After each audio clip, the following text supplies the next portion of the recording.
Welcome back to the channel. This is 20 Storm and you are watching 5th part of What If Naruto Becomes Curse of Hatred. If you enjoyed this video, please like, share and subscribe to the channel. Now wasting no more time, let's start the story.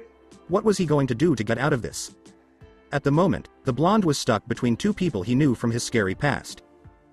Uriah, a Sannin, is the Toad Sage of Myobokuzen. The Sannin's strongest and his old teacher. As well as Konohamaru Sarutobi.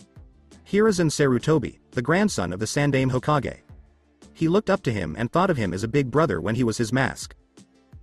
At one point, Naruto was the boy's teacher and he was like a brother to him. Naruto taught the boy things and taught him values that would stay with him forever. It's still not known if these ideas and lessons were passed on to Konohamaru in later years. He was in a very dangerous situation. Not wearing his mask to hide his face or his chakra cloak to hide his chakra. Jiraiya and Konohamaru would either know who he was right away or take a while to figure it out. Since he didn't have any whisker marks, he looked exactly like the Yondaime. The only small differences were things he got from his mother, like eyes that were rounder but still narrow, a face that was rounder than his father's but narrower than his mother's, and hair that was the same golden color but a little less spiked. There were only 5 people in the world with that eye color, so he had a genjutsu over them to hide the Sharingan so no one would freak out. The color of their eyes was sea green, almost blue. People would be able to tell right away, though, because of the blonde hair. He knew that Jiraiya and Konohamaru would notice him if he moved quickly and intensely. He would get into more trouble if he used his invisibility jutsu because they would see him disappear. As if he were too slow, it would still work, they would notice because they might think he is slow. At the moment, a thin layer of steam covering the onsen was blocking the view. But how long will it last until it clears up? If his hair wasn't spiked, it wouldn't have mattered because Deidara had hair that was the same color. It was known that Jiraiya and Konohamaru were not good at genjutsu, though. For him to be safe, he would have to use genjutsu on both himself and the two idiots. Naruto used his skill with genjutsu to weave hand seals under the boiling water and subtly put the two idiots under a genjutsu. He then used his Sharingan to cast a genjutsu on himself by using his reflection in the water, creating a double layered genjutsu over himself as extra motivation. In order to use a genjutsu on someone, the Sharingan had to make direct eye contact with them. If he did make eye contact, it would show who he was. He didn't need Konohagakure to be after his head or following him around while he went about his plans. The ants in the Leaf Village were very determined to get in the way of other people's plans. They were almost as determined as pit bulls. He also knew that Jiraiya was Konan's old teacher from Zetsu and that he was being watched over Madara's investment, which was Nagato and his Rinnegan. And if Jiraiya found out that Konan was a member of the Akatsuki, he would kick him out too, even though he wouldn't know who he was. As soon as the genjutsu was put on Naruto, his blonde hair turned into jet black, silky hair that was full of water droplets. His skin turned more tanned, almost like bronze, and his eyes turned a deep, empty gray. He wasn't sure if it was enough to fool the pervert with white hair. He didn't believe it, but it would buy him time to fake his way out of the onsen, which was really an escape from the two Konoha nin. If the village found out he was still alive and that he killed Shino Aburame, they would lock him up and teach him their almost fanatical creed, the will of fire. Otherwise, they would send a huge group of killers after him and praise them for killing the demon. As Jiraiya sank into the water, he said, "Ah, this is the life." He could remember taking Hi, Naruto to a hot spring like this one. At that hot spring, they even let mixed bathing, but he couldn't think about that right now.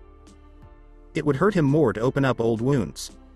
He felt so bad that he scolded Kakashi all those years ago, when he wasn't even better.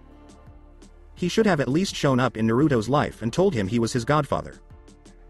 The blonde would have felt better knowing that there were people who were like family to him. Any living family member of Naruto who wasn't there for the blonde boy was also guilty. It would have been a lot better for Naruto if he knew his family loved him. But they were too focused on their own issues to notice that a child was in pain, left alone, and not given anything he needed. There should be a way to change everything that happened. No. It was not possible. Naruto was no longer alive. He was gone for good, and nothing could bring him back. He told the boy's teacher and wife that he would watch out for him. He didn't, though, did he? He was too interested in women to notice. He thought about his life. It had a lot of mistakes. That was all he had ever done. Do wrong things. Always turned down by Tsunade, he couldn't save his best friend from a bad path or the 3 orphans he taught from dying. He wasn't related to his only family, he couldn't save his teacher, the Sandaime, or his student, the Yondaime, and he couldn't save Naruto from his best friend. If Jiraiya had to describe himself, he would say that he had failed. Only when he taught his followers how to die before him did he do something right. He was only good at that. To look at Konohamaru, he turned his head to the right. Since the kid owed Sarutobi and Tsunade had dumped him, the old man was training him. She called him Monkey Brat. The Sannin thought about whether he could help this student in the right way. He might be able to make Naruto's dream come true and become Hokage. Besides, would people like something like that? Jiraiya decided not to think about it any longer, so he slowly got back into the water. There were some good-looking men in the onsen, but the one to his right caught his eye. His skin was tanned and looked like bronze, and he had black hair and gray eyes. He might write about this person in his next book. Besides that, the man's hair was soft and shiny. He was interested in how someone could get such fair skin and a toned body. What kind of man was this? Moving a little closer to the man, Jiraiya tried to get him to tell him the secrets. Naruto could feel Jiraiya's chakra signature getting closer to his own. He tensed up and got ready to attack, but if anyone saw, he would say it was for self-defense. But he would kill Jiraiya if he got in his way, even though he used to be his mentor. Jiraiya happily said, "Hey mister," without knowing who he was talking to. In order to put on a show, Naruto chose to act like a simple man who didn't know much about shinobi or history. With a fake smile and happy tone, Naruto said, "Yes." His real face was blank. As he ran his fingers through Naruto's hair on his shoulders, Jiraiya asked, "Tell me. How did you get your hair so soft and shiny? Do you have some kind of secret shampoo and conditioner to get it so perfect?" Naruto said, "I don't use shampoo or conditioner. It's all natural." And it was true, his hair was soft and shiny without any help. Jiraiya didn't say anything in response to what the man said. How could hair like that be that way? No flaws. The man with white hair wanted to use the secret to get Tsunade to like him. Jiraiya asked with a childlike smile, "Then tell me how you got such a great tan in the first place." Naruto paused and thought of a great reason to convince Jiraiya. "Well," he said. He had to move quickly, though, because Jiraiya could see through the genjutsu that Naruto and he were wearing. "I just fell asleep on a beach and woke up like this." But Jiraiya was amazed by what it was and how easy it was to get such great skin. He yelled at his young apprentice, Konohamaru. "We're going to the beach." The apprentice was excited to use the man's plan for such an event. He yelled back, "What? Why do you want to go to the beach, Arrow? Sensei? If you want to go to a beach, go to Suna." What would they do to a beach? If it was to train, that's fine, but still, why? He pointed at Naruto's genjutsu tan and said, "Because I want to get a tan. One as cool as this one. Why would you get something so stupid? If it's just to impress girls, then you're very wrong. No one likes tans these days," Konohamaru said, believing what he thought, which would get him into more trouble than he was worth. The young Sarutobi started to sweat because Jiraiya fell into one of his stupid poses. "You're right. I do want a tan to impress girls, to impress them more with my manliness," he yelled. Naruto sighed to himself. The old pervert never changed, no matter how much time went by or who died. He had to get out of there quickly. Besides, he had to get in touch with Konan because if he went to the women's onsen, he would probably lose a very precious friend. He could use the Kamiyonanio, Tenrai Yanagi Seijun, Kamiyonanio, Divine Willow's Purity, to make exact copies of himself that were as smart and powerful as he was. He could do that, but it might make people notice him. Right now, the best thing to do was to wait for things to happen and drag out the act as quietly as possible. Jiraiya asked him in a cute way, "So what brought you to this humble abode, my good sir?" Naruto narrowed his eyes in a way that made him almost think Jiraiya was up to something. Naruto came up with the perfect reason. "Well, I'm a traveling merchant who specializes in jewelry. I just recently had a successful sale back in the Land of Wind." This was the perfect reason because men weren't really interested in jewelry. While huddling next to Naruto, Konohamaru said, "Ah cool, lucky you got out of there since the Land of Wind has been having trouble lately." This made Naruto raise an eyebrow in irritation at how close Konohamaru was. but there was something strange and unexplainable going on. For some reason, Naruto felt a resonance calling out to him, almost like he was calling out to himself. He had no idea what it was. It felt strange and euphoric, and he thought his whole soul was being pulled toward something from his dreams. Suddenly, Konohamaru felt a flash of pain through his body. He slightly shook his head to try to ease the pain. He had no idea what was wrong. 1 second he was fine and the next he felt this intense pain. He didn't know what it was, but something wasn't right. The blonde in Genjutsu replied, "Really, I hadn't heard." She was still getting used to this sound. He could now say that he was surrounded by pricks. One is a scumbag and the other is a dumb ape. Both of the Konoha ninjas were making things easy for him. At least Jiraiya wasn't going to start making out with Konan anytime soon. He had a small doubt that she was having fun. It didn't matter. He had to get away right now. That's when he was taken out of his thoughts about the two ninjas arguing about something that didn't seem important to him. Thinking that the two shinobi would not be leaving anytime soon, he decided to give them a chance and find out what their real goals were. More specifically, he wanted to know what Konohamaru's dreams and goals were. Did he like him? He could tell the boy was deeply angry, but that anger was masked by admiration and a goal. A plan to do something great. Naruto asked with a fake interest, "So what are two people like you doing here?" He told them, "Oh, we came here after a long day of training and combat missions." Konohamaru bragged a bit to impress them. Naruto looked at him blankly and asked, "Really? What are you training for? Is it possible for someone to get stronger if they don't have a reason to do anything?" Konohamaru said, "That's easy." He then scratched his nose a little. "To be Hokage." Naruto gave this a small raised eyebrow. He could tell that Konohamaru was telling the truth even though his eyes were half closed. He thought back to the time when he was yelling in the streets that he wanted to be Hokage. Something that everyone else thought was just a dream. And, "Why do you want to be Hokage?" Naruto asked, his face still showing a bit of boredom. "If you wanted to be Hokage, you always had something to prove, both to other people and to yourself." He wanted to be Hokage to show that he existed and wasn't a nobody. He wanted the villagers to look at him with loving and praising eyes instead of hateful and empty ones. Those silly hats that the old man wore interested him. Someone taught him a lesson a long time ago. The Hokage was told to treat the villagers like family and make every house his own. The shinobi were told to be his arm and keep order.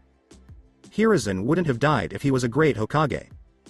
A Hokage would have to do things and make choices that he doesn't want to do but are best for the village. He could have been right, or he could have been a fool. It didn't matter anymore. Well, at first I wanted to be Hokage. So to make every know that I was Konohamaru Sarutobi and not the honorable grandson of the Sandaime Hokage. No one recognized me for me, it was infuriating, that's why I wanted the seat of Hokage instantly, so to make them know who I was. Spoke to Konohamaru, which Naruto didn't. At least no one looked down their nose at him or hated him. He admitted, "But now that I think about it, I didn't know the first thing about being Hokage." Konohamaru went on, "Not until he came. He was talking about someone who was like a mentor and an older brother to him." Then Ryu whispered, "Who?" "Naruto Uzumaki. The son of the Yondaime Hokage." Naruto knew what the answer would be, even though he wanted to kill the Yondaime right then but couldn't because he was already dead. He killed his desire to kill and chose to listen to the Sarutobi. "I used to believe that there were shortcuts to being Hokage, but he taught me differently, that the Hokage title was something to be earned, not taken by will. That only through hard work and perseverance that someone could be Hokage. He also taught me that through determination to never give up and endure no matter how hard you experience pain, that you can become greater than you could ever be. We later became rivals for the Hokage seat. And that when we were ready we would fight for Hokage. That was my goal, to be greater than him. And when I walked down the path, I couldn't choose to run away or turn back to push on, and someday he would be at the end of the path waiting for me." Naruto lied to himself and said, "He sounds like a wise person." Young Sarutobi didn't think that his mask would have such a bad effect on Konohamaru, but he was wrong. Hatred was power, and then there was real power, which was nothingness. Power comes from nothing and fills up nothing when it's there. Nothing is where everything comes from. Because there was nothing before everything. And everything would go back to being nothing, where it came from, and change into something else.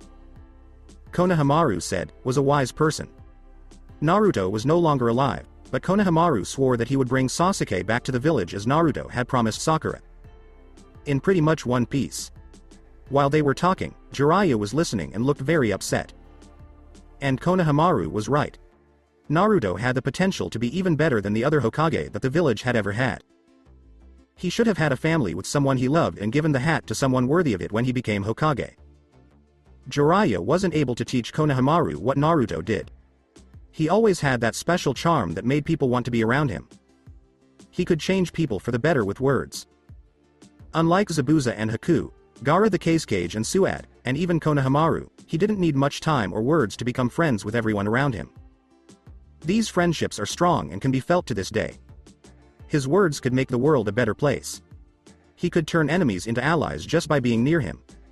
That was the most powerful thing in the world to Jiraiya. Ryu asked, "So you want to be Hokage because this Naruto Uzumaki pushed you to get the title? But now that he's dead, why do you still want to be Hokage?" This made Konohamaru think about it. What made him want to be Hokage? For what reason did he want to follow his dream? There was a reason, Konohamaru said, "I want to be Hokage," but he couldn't think of it. His reason was on his tongue, but he couldn't get it out. Konohamaru said, "I don't know why I want to be Hokage. I don't know why." Truth be told, he only wanted to get stronger to carry on Naruto's work after he died, not to become Hokage. Interesting. "I'm guessing that this Naruto Uzumaki was close to you," said Naruto. That's when Konohamaru nodded, confirming what the blonde thought. "Let me give you some advice," Konohamaru said, giving Naruto his full attention. Naruto said in a whisper, "Forget him." Konohamaru asked, "What?" Because he didn't fully understand the question. Naruto said, "If you care about him, forget about him. It will only hurt you more. If you follow his legacy or cling to his memory, you will only experience more pain. He's dead, he shall remain dead." "Shut up, you don't know him," yelled Konohamaru, who was angry about what Naruto was saying. "If you gain power for his sake, it will hurt you. What does your power mean to him if he's dead? He can't use your power. Nor can he gain power. Naruto Uzumaki is a nobody, his face and being will turn to dust and his memory will be engraved onto a headstone of an empty grave." Spoke to Naruto. With care, Naruto got out of the water. He wrapped a towel around himself and went to the lockers for men. "If you let go of the past, you won't suffer. If you move on from the pain, you shall be set free like a bird in the sky." Konohamaru still had the angry look on his face that was staring at the back of Naruto's head and boring holes into him. Jiraiya, who was listening, was in more pain when he said that something was easier than doing it. And who could forget the happy blonde ball? Naruto, who put on his clothes, getting ready to leave. He did, however, roll up the black sleeve of his cloak and bite his arm, drawing blood from where it ran down his arm. He slammed his hand on the ground and called up a bat with big eyes and big fangs. The seals on his wrists also called up ink and a pen, which he used to quickly write a message for Konan.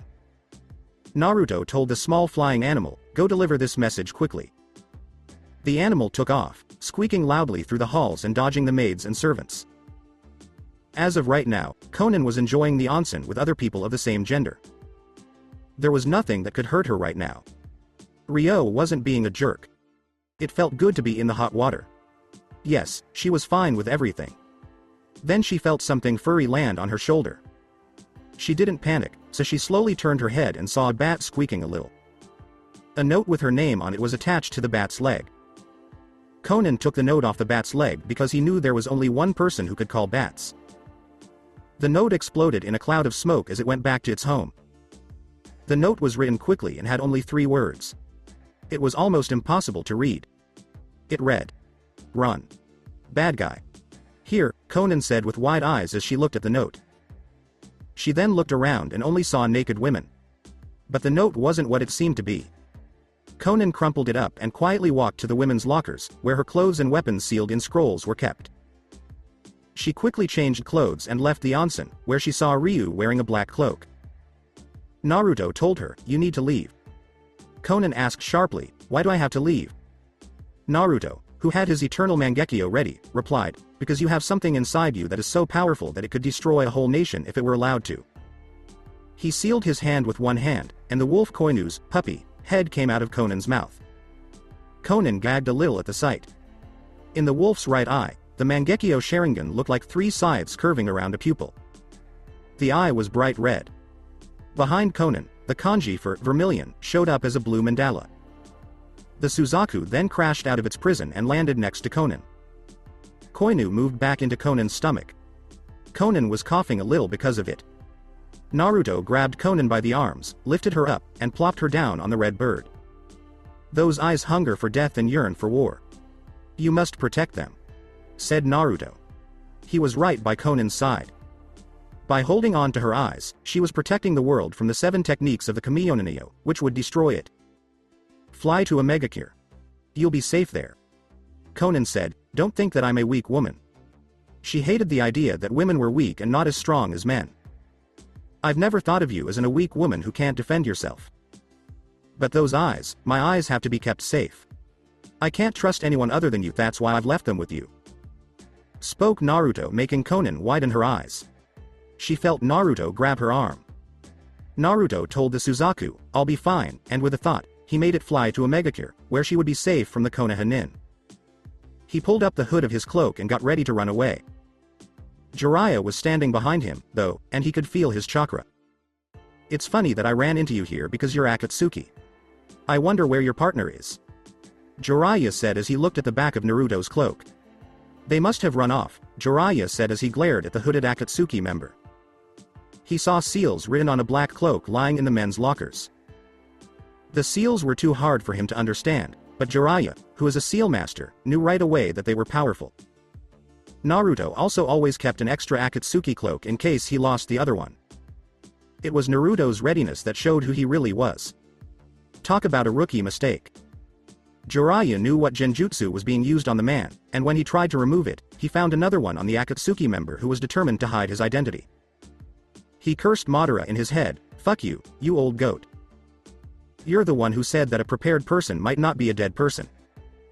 Naruto then took some flashbangs out of his wrist seal and got ready to attack Jiraiya. Prepare to taste my fist, yelled a high-pitched voice from Konohamaru as he rushed at Ryu. Naruto looked over his shoulder and saw Konohamaru running at him with his fist back and ready to hit him. Naruto, on the other hand, saw that Konohamaru was moving as slowly as a slug and that his Sharingan could sense his next move. In response, Naruto did a tornado kick that hit Konohamaru in the face and broke and dislodged several of his teeth, making the young Sarutobi's eyes go wide and spit come out of his mouth in a few big strands. As Jiraiya watched, he was shocked at how stupid Konohamaru was. His disciple was defeated with a single hit, a simple kick. Konohamaru was knocked out as his face hit the ground, and Naruto's boot left the spot where it had hit him to smolder and turn red. Naruto thought that he hadn't kicked Konohamaru that hard. Naruto smashed the flashbangs against the floor with his hands, and Jiraiya covered his eyes to protect them from the bright light and loud noise. When he looked back at Ryu, he was gone, having run off into the forest. Being the smart person that he was, Jiraiya made a shadow clone to protect Konohamaru while he went after the Akatsuki member. It only took a few minutes of a quick chase before Jiraiya and Naruto, who wasn't using his chakra to speed up his movements, caught up to the man. The man grabbed Naruto's shoulder and threw him back a long way. In a flash, Naruto angled himself in the air and landed on the trunk of a tree. He then quickly changed his course and jumped against the tree, flying at Jiraiya and damaging the tree in the process.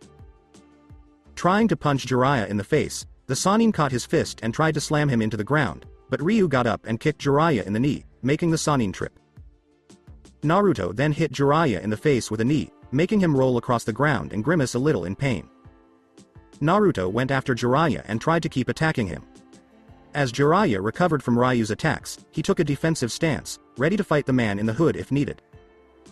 Naruto got rid of the genjutsu that was covering his body, quickly took off his skull mask, and put it over his face to hide it. Jiraiya raised an eyebrow, but he chose not to think about it. Jiraiya rushed his opponent and did a flying kick, getting ready to hit the man in the mask. As Naruto ducked under it, he tried to hit Jiraiya where all men were weak. Jiraiya, on the other hand, flipped in the air and caught the man's arm with grace that Naruto didn't know he had. While Naruto was on his feet, Jiraiya caught his arm and slammed the Akatsuki into the ground. However, Naruto was able to avoid being hit and instead threw the Sannin over his shoulder and at a tree, which Jiraiya hit, making a big dent in the wood. He then fell to the ground hard. It took Jiraiya a while to figure out why he was losing the taijutsu match, but he finally did. Through the mosque's holes, he could see Sharingan eyes staring at him blankly. It makes sense. There was a strong feeling in his gut that this was Ryu Yokaze instead of Itachi Uchiha. Jiraiya could not beat him with just taijutsu because the Sharingan knew what he was going to do. He knew that Genjutsu wouldn't help because the Sharingan could see chakra and Genjutsu, unless it was Senjutsu. Enhanced Genjutsu or another Sharingan Genjutsu. Since there was no other choice, ninjutsu had to be used. Because he had been in so many battles, Jiraiya knew that Ryu Yokaze was faster than him. And because of what the Sandaime taught him about shinobi like this, he would have to limit how he moved. Jiraiya knew that Earth Release would work best against Yokaze and that Yokaze naturally used Lightning Release. This meant that he would have to use mud-based techniques to catch and ensnare his opponent, leaving him almost defenseless. However, he would have to catch Yokaze for that to work. He would have to use a lot of chakra to get the Akatsuki member to move, but if it worked, they would learn a lot about the Akatsuki's goals, base and movements. Jiraiya got ready to use an Earth Jutsu to keep Ryu on the run and moving while he set up the trap. He did this by sealing one hand. It was Jiraiya's Doden Doryuso, Earth Release, Earth Flow Spears, that helped the Earth do what he wanted it to do, like a servant doing what their master tells them to do. When Naruto felt something coming from under him, he took a small step back to avoid getting hit by a rock spike that shot out of the ground. When another earth spike shot out of the ground, he jumped into the air. Naruto had to avoid the earth spikes as they chased after him, making the ground crack. It was like a game of cat and mouse at the moment. Jiraiya knew this was his chance, so he prepared another Doden Jutsu to catch the Akatsuki member. Doden. Yomi Numa, Earth Release, Swamp of the Underworld, Jiraiya said. When Ryu hit the ground after avoiding another earth spike, he felt something soft covering his left leg. He looked down with these Sharingan eyes and saw that the mud was eating his leg like food. He also couldn't move his right leg because it was stuck in the mud. He could feel that he was sinking into the mud, and he knew that to fight would waste his energy. The blonde began using hand seals to get out of the mud because he knew he couldn't use taijutsu to get away. He was weak against the Kamiyonayo because each jutsu could only be used a few times a day, or even just once in the case of the Kumonju no Yuki, 9 masked beasts of virtue. Then he felt more chakra being poured into the ground, and he saw a huge mouth made of earth that was ready to crush him like an insect. The giant earth maw was getting ready to crush the man, and Jiraiya said, Doden, Chikyu o Muzabori, Earth Release, Devouring Earth. This move wasn't used right away because he needed Ryu to be alive, or at least that's what he wanted at the time. But right now this was a good chance. Naruto put off using the jutsu he was going to use in favor of a different one that was more important. He learned new seals for his hands and shaped his chakra to make a Raiden jutsu. Naruto yelled, Raiden, Kaminari Yashi, Lightning Release, Thunder Palm, as he gathered chakra into the palms of his hands. Just as the earth's maws were about to close in on him, arcs of different lightning bolts shot out from his hands and broke the earth apart. He was aware that this battle would not be simple. He thought that the rumors and reports about Ryu were true. He does have fire and lightning natures. Jiraiya was counting his blessings because he knew Yokaze didn't have a connection to water. Lightning and water were his weak points, along with maybe women and their features. If Naruto used his Oroku no Jutsu, sexy technique, the fight might be over. He might be able to use the stronger version that beat Madara. To make Madara laugh, Naruto made an even better version of the Oroku no Jutsu. That was one of his favorite things to do because all of Naruto's jokes worked on the old Uchiha so well. Even when he used the Raiden Kaminari to Inazuma no Kaken no Cho Himitsu no Shin no Kyokudo no Atami wa An ni Toki Kuken to Uchu Gijutsu no Shiryo made An ni Kyoku Suru, Lightning Release, super secret true extreme pain of thunder and lightning experience to forever memorize for all eternity until the end of time. Space and the universe technique. Naruto couldn't describe how funny it made him feel, especially when he thought about Madara flopping around like a fish on land. It turned out that the old Uchiha was a pervert because Naruto's Oroku no Jutsu almost always beat him. The first time it didn't work because Madara said he was better than that kind of jutsu, but Naruto beat him with the strongest jutsu known to all men. Irimu no Jutsu, or Harem Jutsu, when Naruto tried it on the old goat, he almost killed him by cutting him open. Old goat that is twisted. Naruto did some more hand seals and reached out to Jiraiya with his hand. Naruto yelled, Raiden, Hekirikirion Shugekiha, Lightning Release, Thunder Lion Shockwave, and then he sent a hurricane of lightning with a lion's head in the middle straight at Jiraiya. It was moving very quickly. Jiraiya used to fight a lot, so he barely had time to duck and roll away from the lightning. But some of the lightning hit his arm, and even that small wound was enough to numb it completely, making it useless. The Sannin clenched his teeth and growled at his enemy. The enemy was still scary even though he was covered in mud up to his waist. Jiraiya would have to use one-handed seals, which he wasn't good at, since his arm was bad. He knew enough about them, though, that he could sometimes use them in battle. He wasn't sure if it would be enough, though.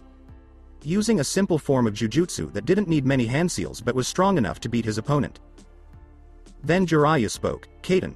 Gowan no Jutsu, Fire Release, Great Flame Jutsu, and sent a huge stream of flame from his mouth at Ryu, who was still stuck in the mud.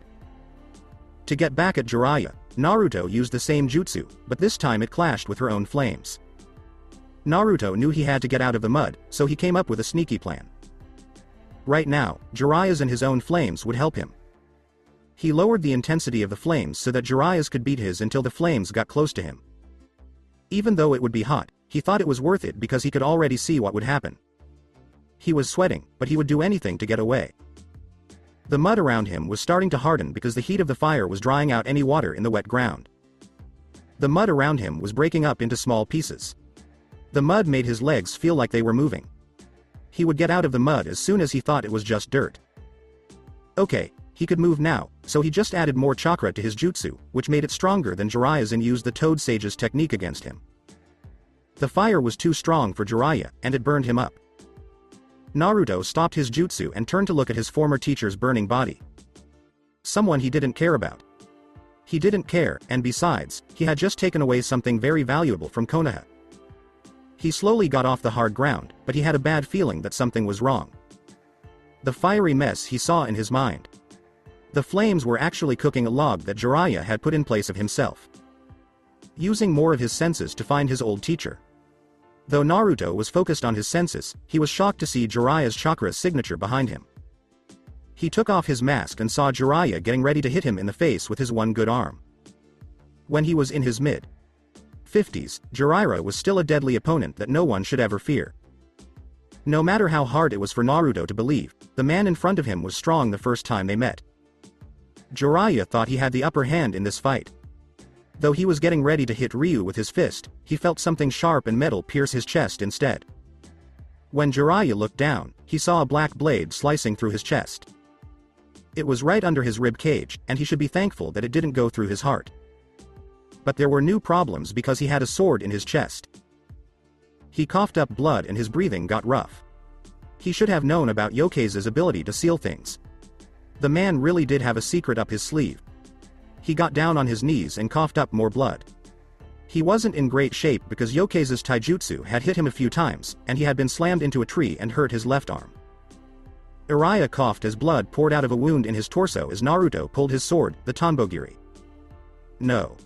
Tsurugi, from his chest. He looked up and saw Ryu getting ready to slash him straight up, which would probably cut Jiraiya's head in half. But when Jiraiya looked into Yokeza's eyes, all he saw was emptiness and a desire for something big and strong. He had lived a long time and had never seen eyes like those before. People say that eyes can show how someone feels, but these eyes didn't show any feelings. They had nothing in them. Like an empty vase that's just waiting for flowers to be put in it. Jiraiya had heard stories about eyes like those that could take everything and deny it at the same time.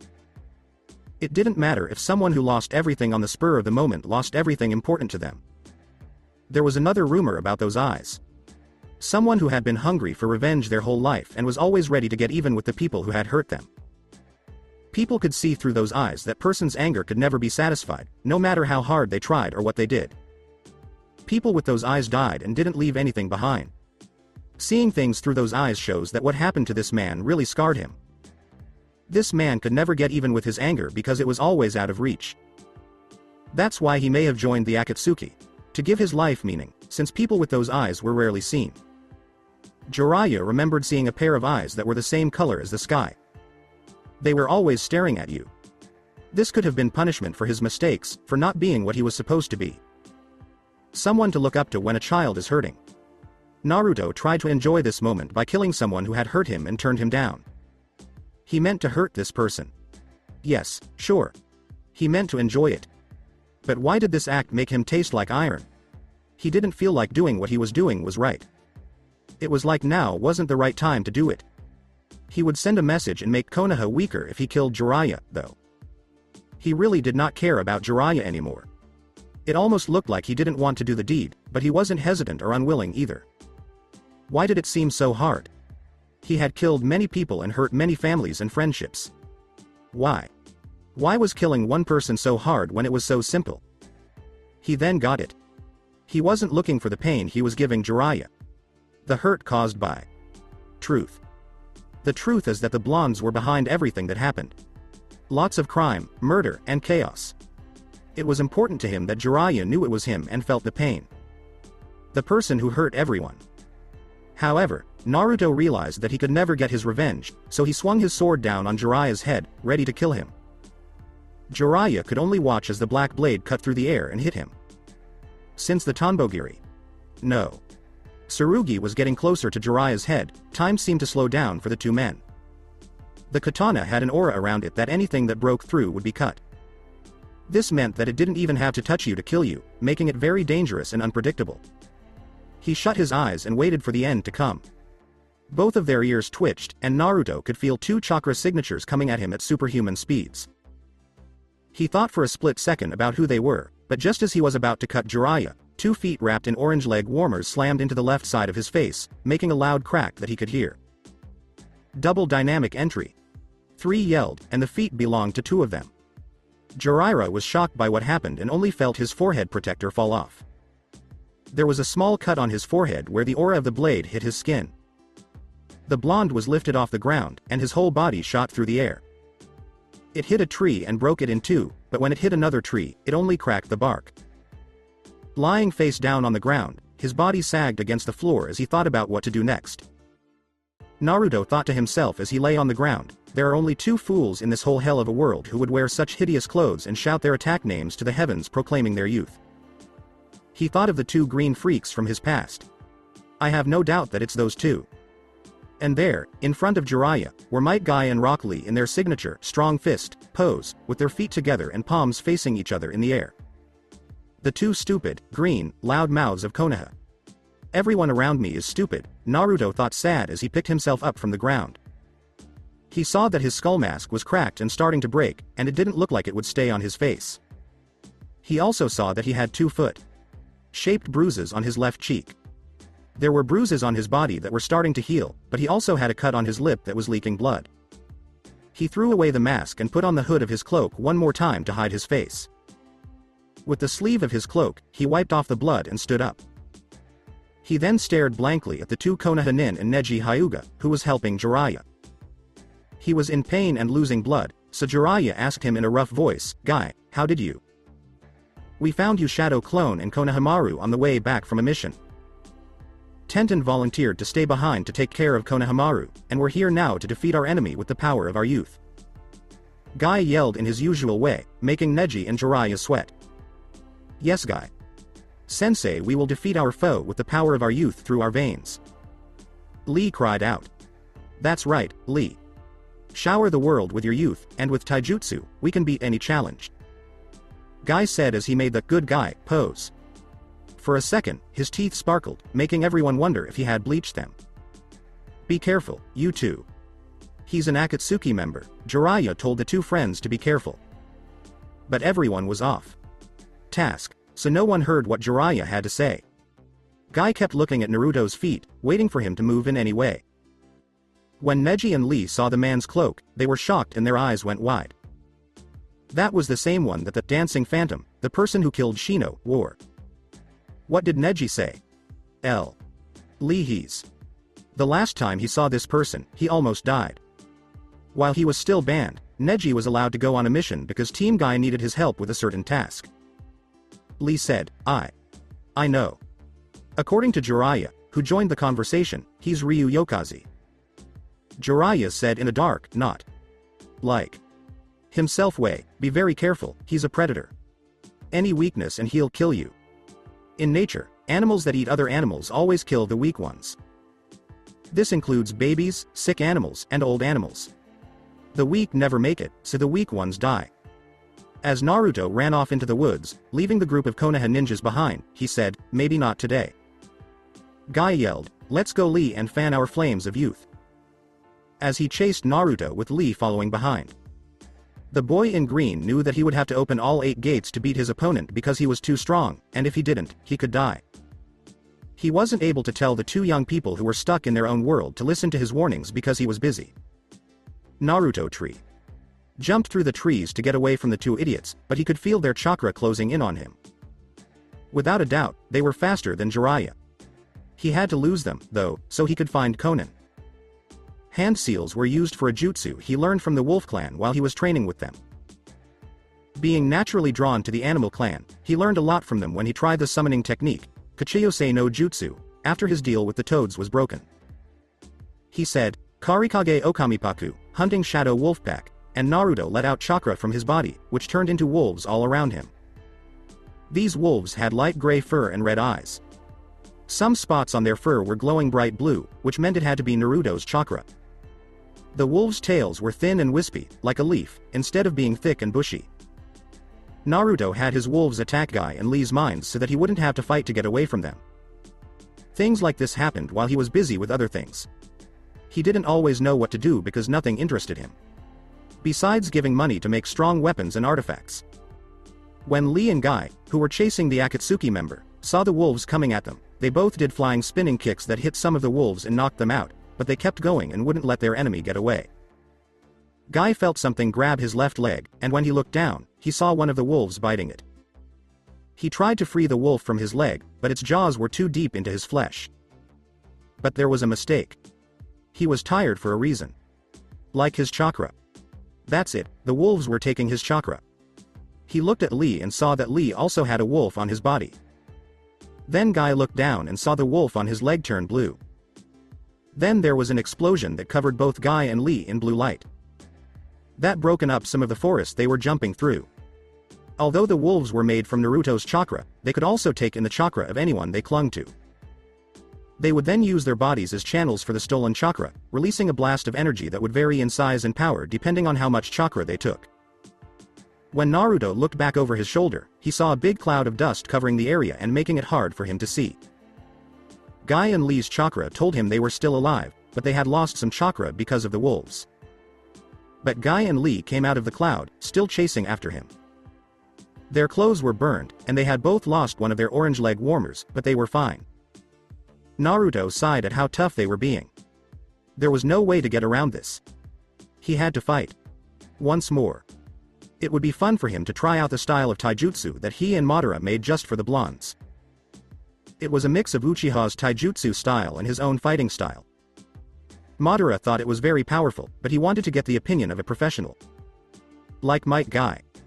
Naruto could see a big field ahead of him that was big enough for this, but it was also full of big rocks the size of grown men. In any case, he still had a lot of chakra because his reserves were at Biju level and he had almost perfect control over chakra. To wait for his 2 opponents, he stopped in the middle of the clearing. Okay, we caught Lee. Let's show our opponent the power of young taijutsu. Guy yelled as he got into his taijutsu stance. Lee gave a firm nod and then moved into the taijutsu stance. Both Lee and Guy jumped when Naruto raised his hand, but they didn't have to worry because Naruto just pointed at them with his index and middle fingers. There was no response from the 2 shinobi when he turned his fingers and made gestures that looked like he was making fun of them. Because the teacher and student didn't want to take any chances, they both ran forward and split up. Guy ran in front of Naruto, and Lee ran on either side of him. Guy did a spinning kick in the air that Naruto easily blocked. It wasn't as strong as his first attack, and it didn't have as much P as his first attack did. When Guy jumped off Naruto's arm to use it as a springboard, Lee could hit him in the face from the side. Naruto blocked that too, and he also noticed that it was like Guy's attack before. They must be testing me, getting a feel for how fast I am, how strong my attacks are, and how fast and strong my reflex are. For Lee, it's not like they were just randomly attacking me like they did last time.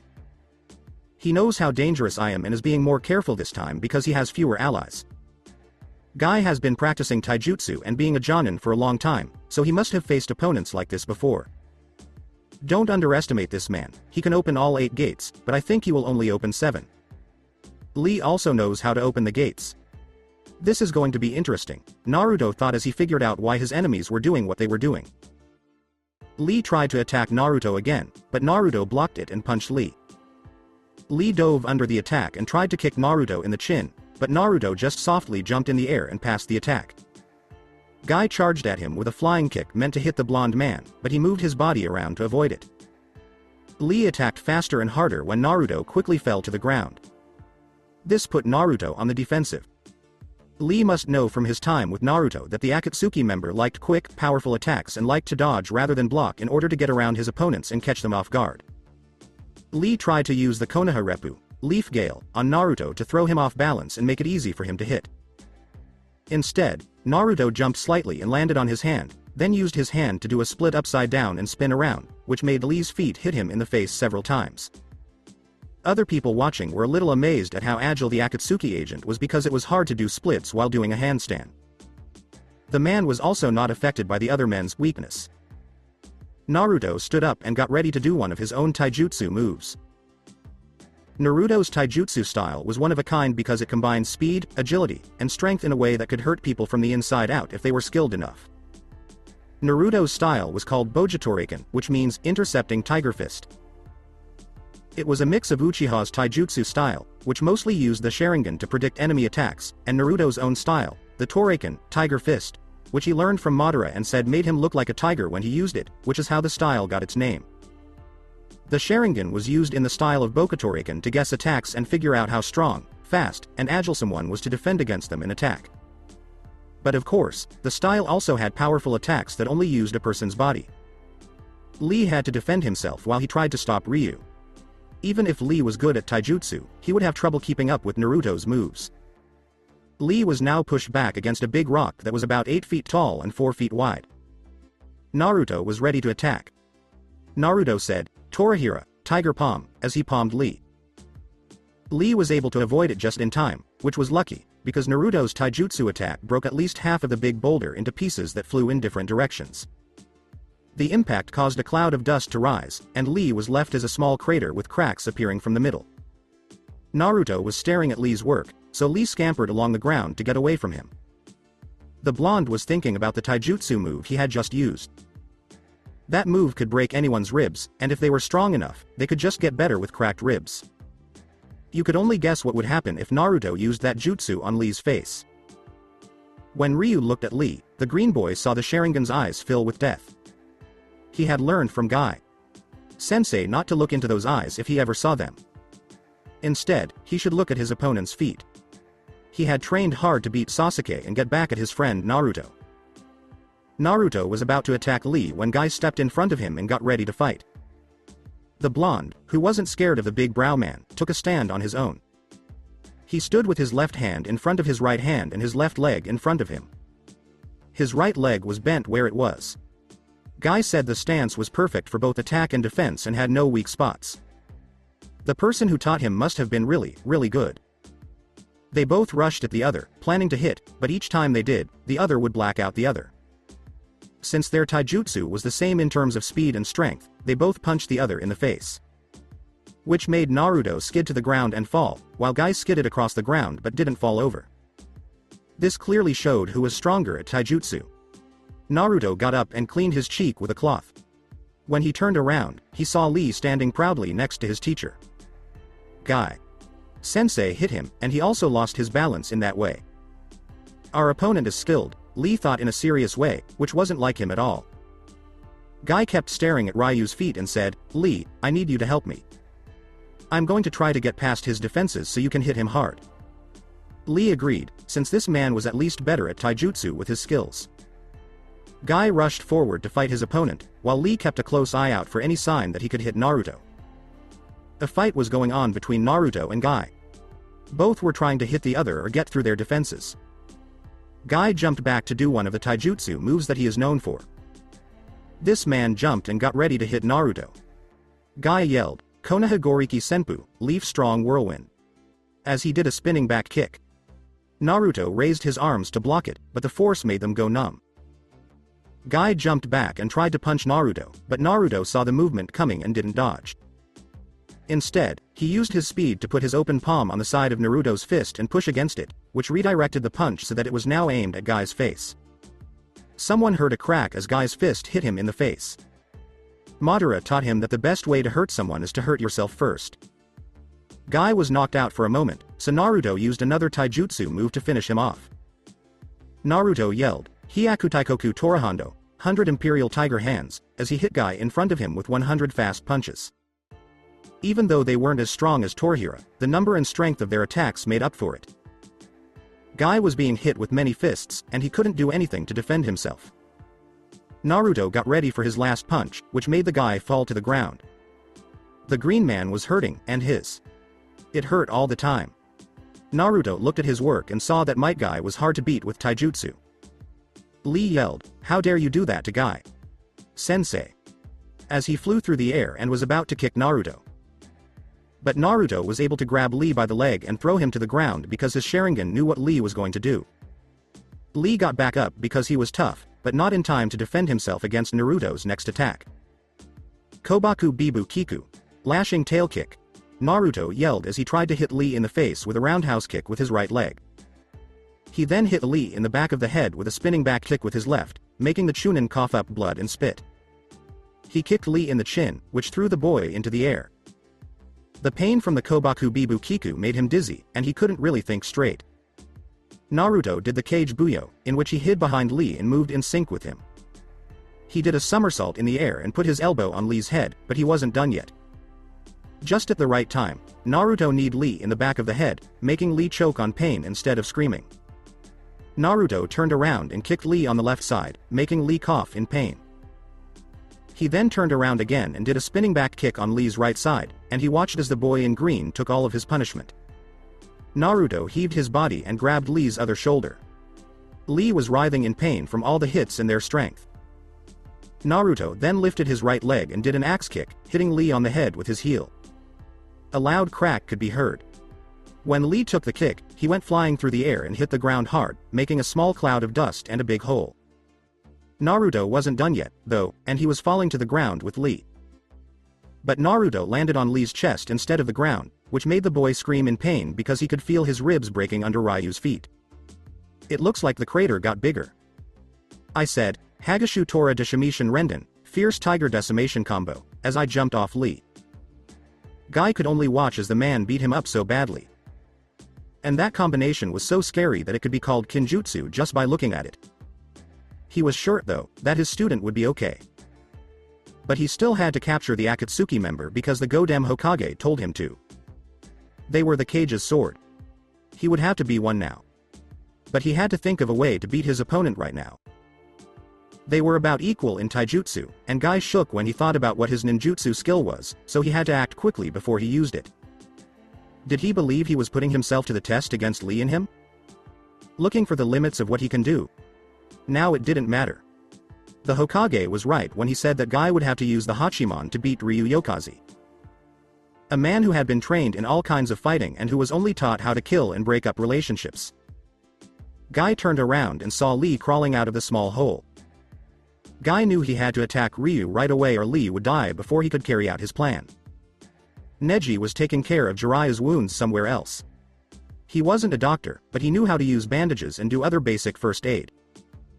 The very good Hyuga player was worried about his teacher and friend. But that wasn't the right time, and he could see with his Byakugan that Tenten was walking toward him with Konohamaru, who was now awake. Tenten called out, "Neji." And the Hyuga responded with a nod. Tenten asked when she stopped in front of Neji and Jiraiya, "Where are Lee and Guy?" "Sensei?" "They went to talk to the Akatsuki member who hurt Jiraiya." "Sama," Neji quickly replied. Jiraiya, meanwhile, was having trouble breathing and heaving a little, but he chose to stay out of the conversation because he thought Guy would be okay. Guy is one of the bad guys in the village, even though he doesn't look like it. Don't underestimate him. Neji used his Byakugan to look around the area and try to find Guy and his teammate. He did find them, but that didn't make him feel better. Neji whispered, "This is bad." He was scared by what he saw. "This is really bad." Tenten asked with a bit of fear in her voice, "What is it?" Tenten Sadi here with Jiraiya. "Sama." Neji yelled as he chased Lee and his teacher. "What?" Why? Tenten asked, feeling lost and worried about her teammate. Neji yelled, Guy. Sensei and Lee are in danger. And didn't look back. Konohamaru, Jiraiya, and Tenten were left confused. During Guy's fight with Naruto, he kept having to avoid his Torihira because he didn't want the simple palm strike to break all of his bones. Lee had a good day. Lee had great recovery and stamina thanks to his training. He would get back to normal quickly, just like Guy did when he was tired. Naruto decided to step up his attacks to beat his enemy. Instead, he put more power into the Torihira so that it could do as much damage as possible. He was so good at taijutsu that the speed at which he hit the ground with his palms made the air around his hands thin out, making them look like green tiger heads with darker green stripes. He went to hit Guy again with his better Torihira. Naruto said, Banjin Torihira, Savage Tiger Palm, as he attacked Guy, but his palm hit a large boulder instead, and unlike the last time, it broke the boulder so completely that not even pieces were left. Guy had to be even more careful, and he had to buy Lee some time to heal so that they could use their combination jutsu to beat their opponent. Guy had to watch out too, though, because the Banjin Torihira could kill him if it hit him. He had never met a shinobi like Ryu Yokaze before. His friend Jiraiya was right. If he showed any signs of weakness, he would attack like a wolf.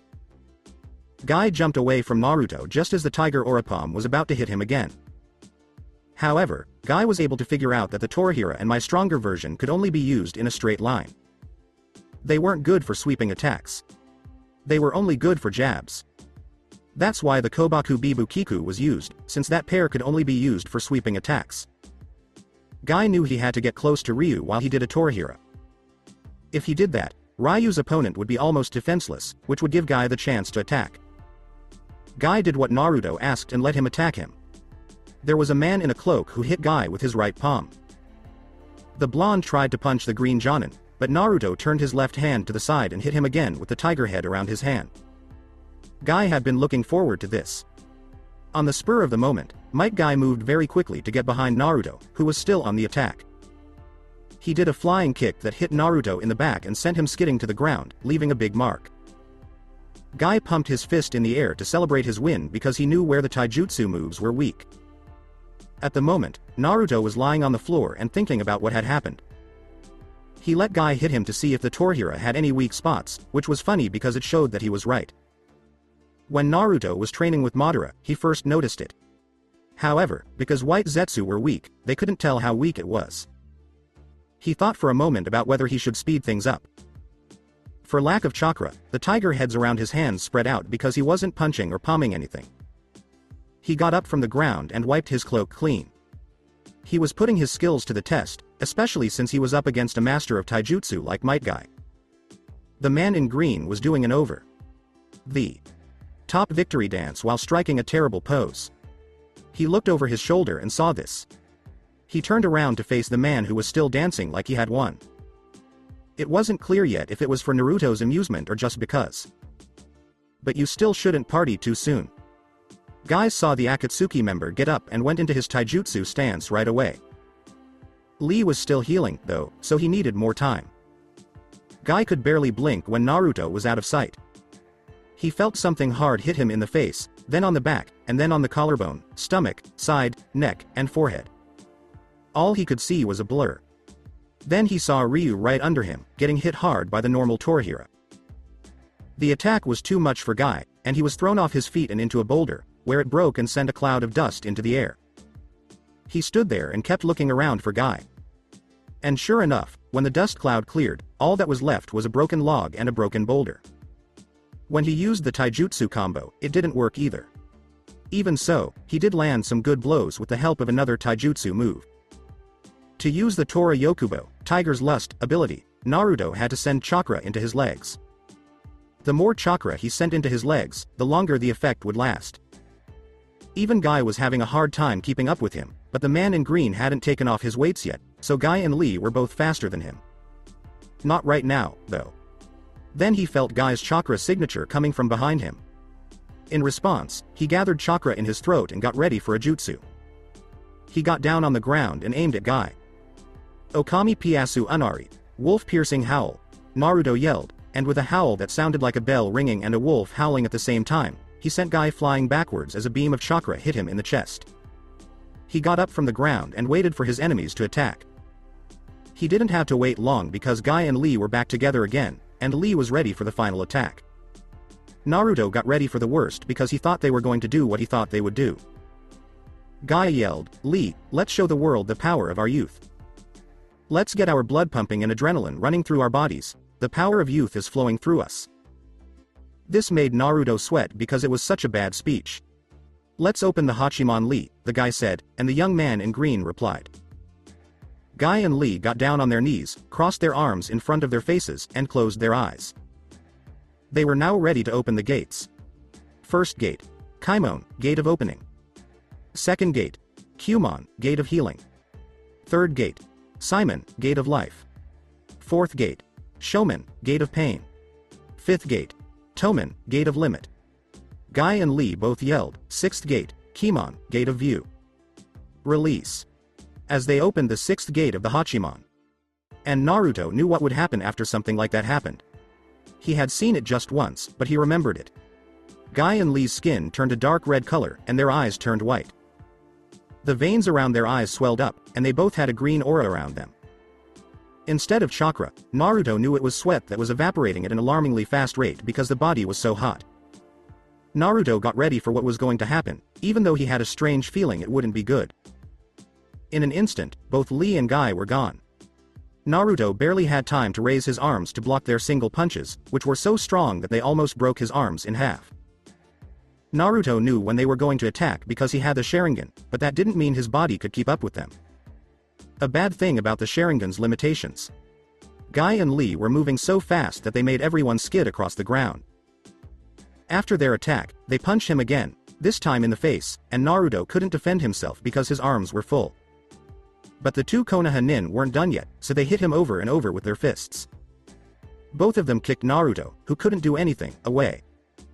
He couldn't protect himself because he couldn't do taijutsu that was that strong and quick. Lee stayed on the ground to get ready for battle while Guy jumped into the air. When Naruto looked up, he saw Guy punching the air, which caught fire from the shock and the speed. Naruto was amazed at how fast it was, so he used the Tora Yokubo to speed up and avoid the Asa Kujaku's Morning Peacock fiery attacks. Lee used Naruto's lack of attention to his own gain by sliding across the ground and knocking Naruto over. However, the blonde didn't land on the ground. Instead, Lee grabbed his foot and slammed it against the hard ground over and over again, turning him into a toy for the young man. He lost track of how many times his face hit the ground. Following this, he saw Lee threw him across the ground, where his face was deeply etched into the dirt. Guy jumped out of the sky and slammed his knees into Naruto's back, making the Sharingan user cough so hard he was hoarse. He had to say thanks to the right people. There was no way for him, with all his skill and knowledge, to open the Hachiman because Madara didn't know how to do it and the old goat couldn't teach anyone. But he still thought it was amazing that Guy and Lee were able to open 6 of the 8 gates. He wondered if Madara and he could work together in the same way. He must have been dreaming, though, because the old goat was already dead. He gave his hurt body to see Guy and Lee, who were practicing one of the Hachiman based combination jutsus. He laughed because he knew something that Guy and Lee didn't. Guy yelled, "Lee use that combo." Lee yelled back, "That combo."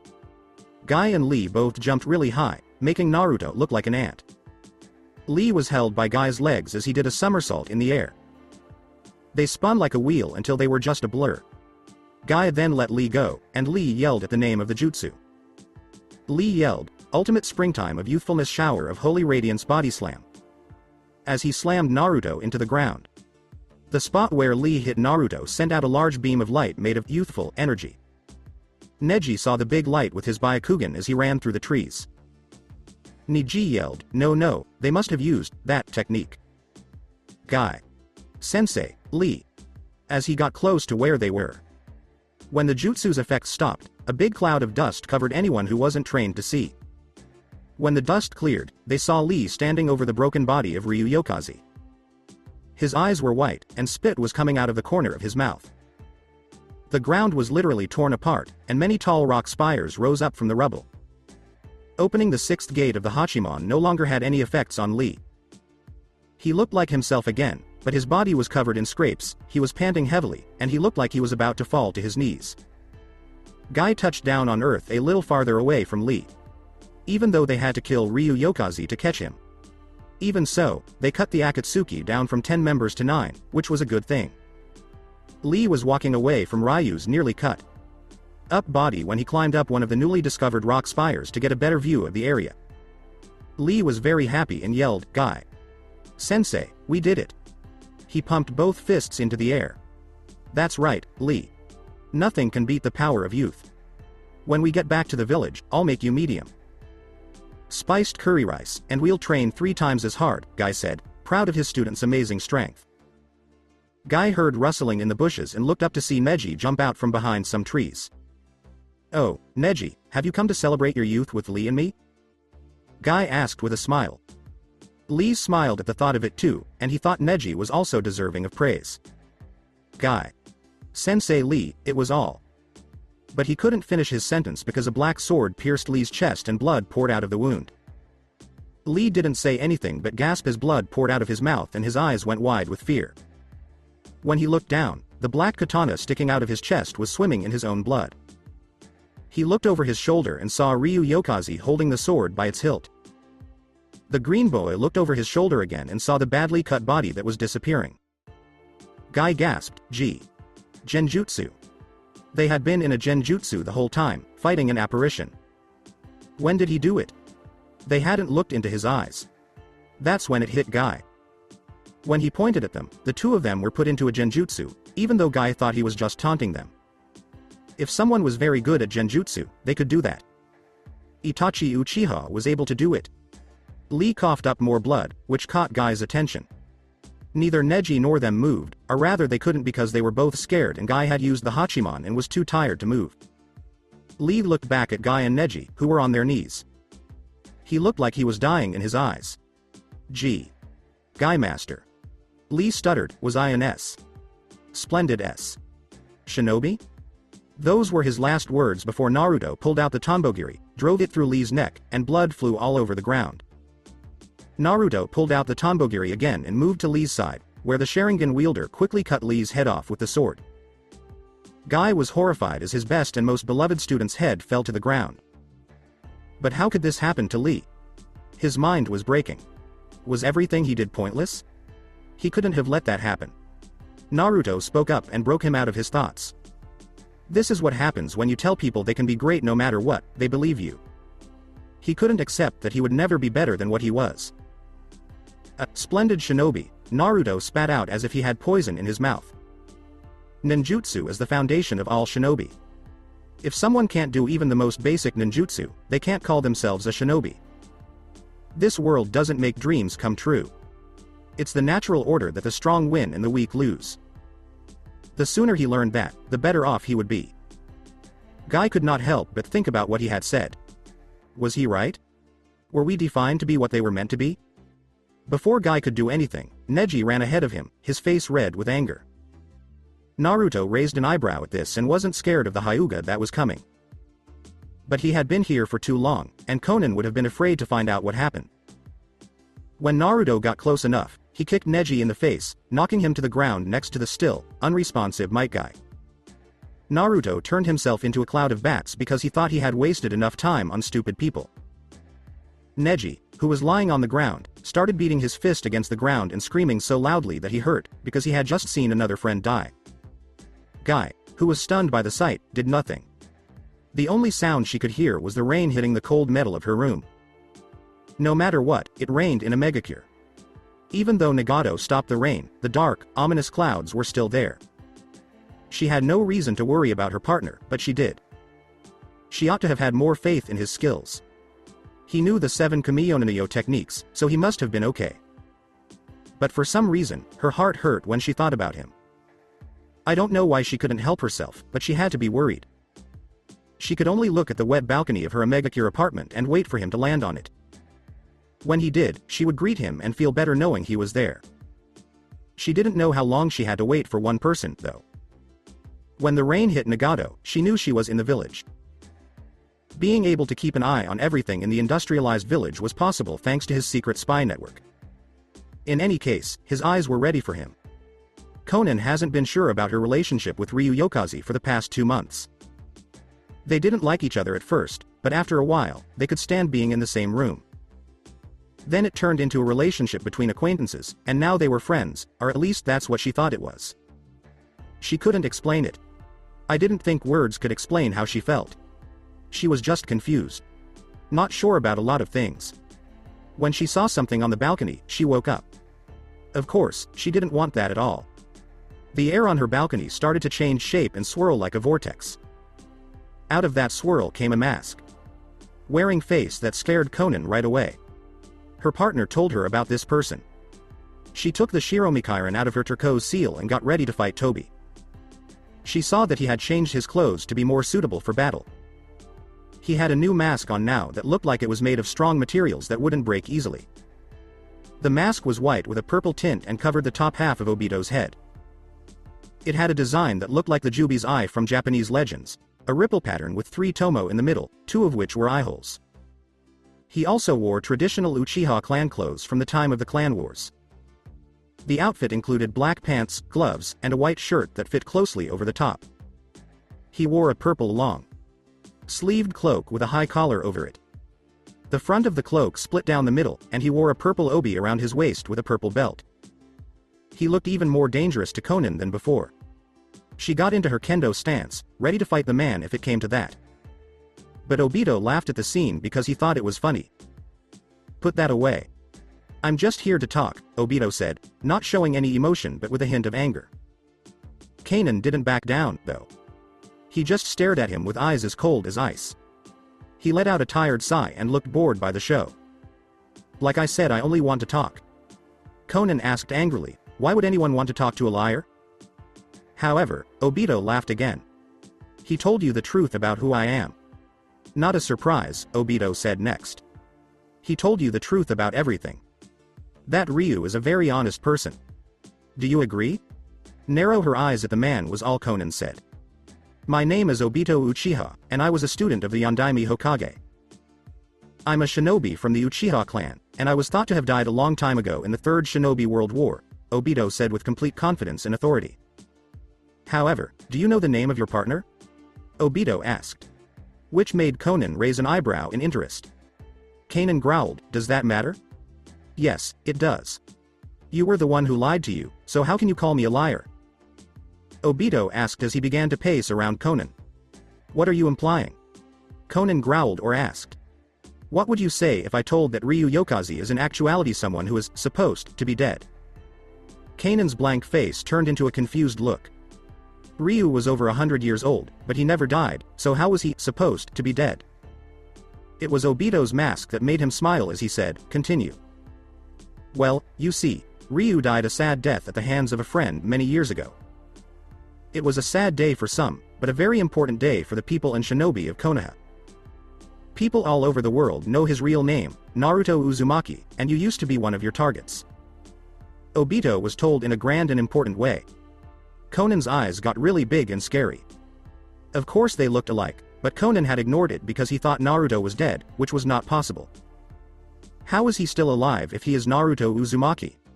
Zetsu said he was dead, so how? When he looked shocked, she stopped asking questions. Zetsu must have kept the information from her or thought it wasn't important. "That is what I don't know myself, but Uzumaki have the life force of cockroaches, you just can't seem to kill them as they always get back up." Obito kept going. Kanan was wrong about everything she knew about her partner. Did he lie about everything about himself? Was it just smoke? Smoke because all she could see was darkness. Right now, it didn't matter. As Obito paced around her, he said, "He lied about everything. You think he's going to trust you when you just met?" Conan put the Shiromikairan down and looked at the ground. Conan tried to find the right words and said, "But he." "Come on, Conan. All you have to do is look into your past and you'll find the answer." According to Obito. Don't you remember all those people who doubted? To get a better hold on Conan, Obito put her under a genjutsu. She could see all the people who didn't believe in her and put her down when she was young and as an adult. Obito asked, "What about all the other things you gave up?" He was thinking of Conan's parents, friends, and everything else she had done for the Akatsuki. Her sadness came over her when she thought about the things she had given up. Obito said, "Don't forget Yahiko." A face of Yahiko then appeared, and Conan's breath caught a little as she saw the man she loved standing in front of her. That man worked really hard. He would give up anything to make his dream of world peace come true.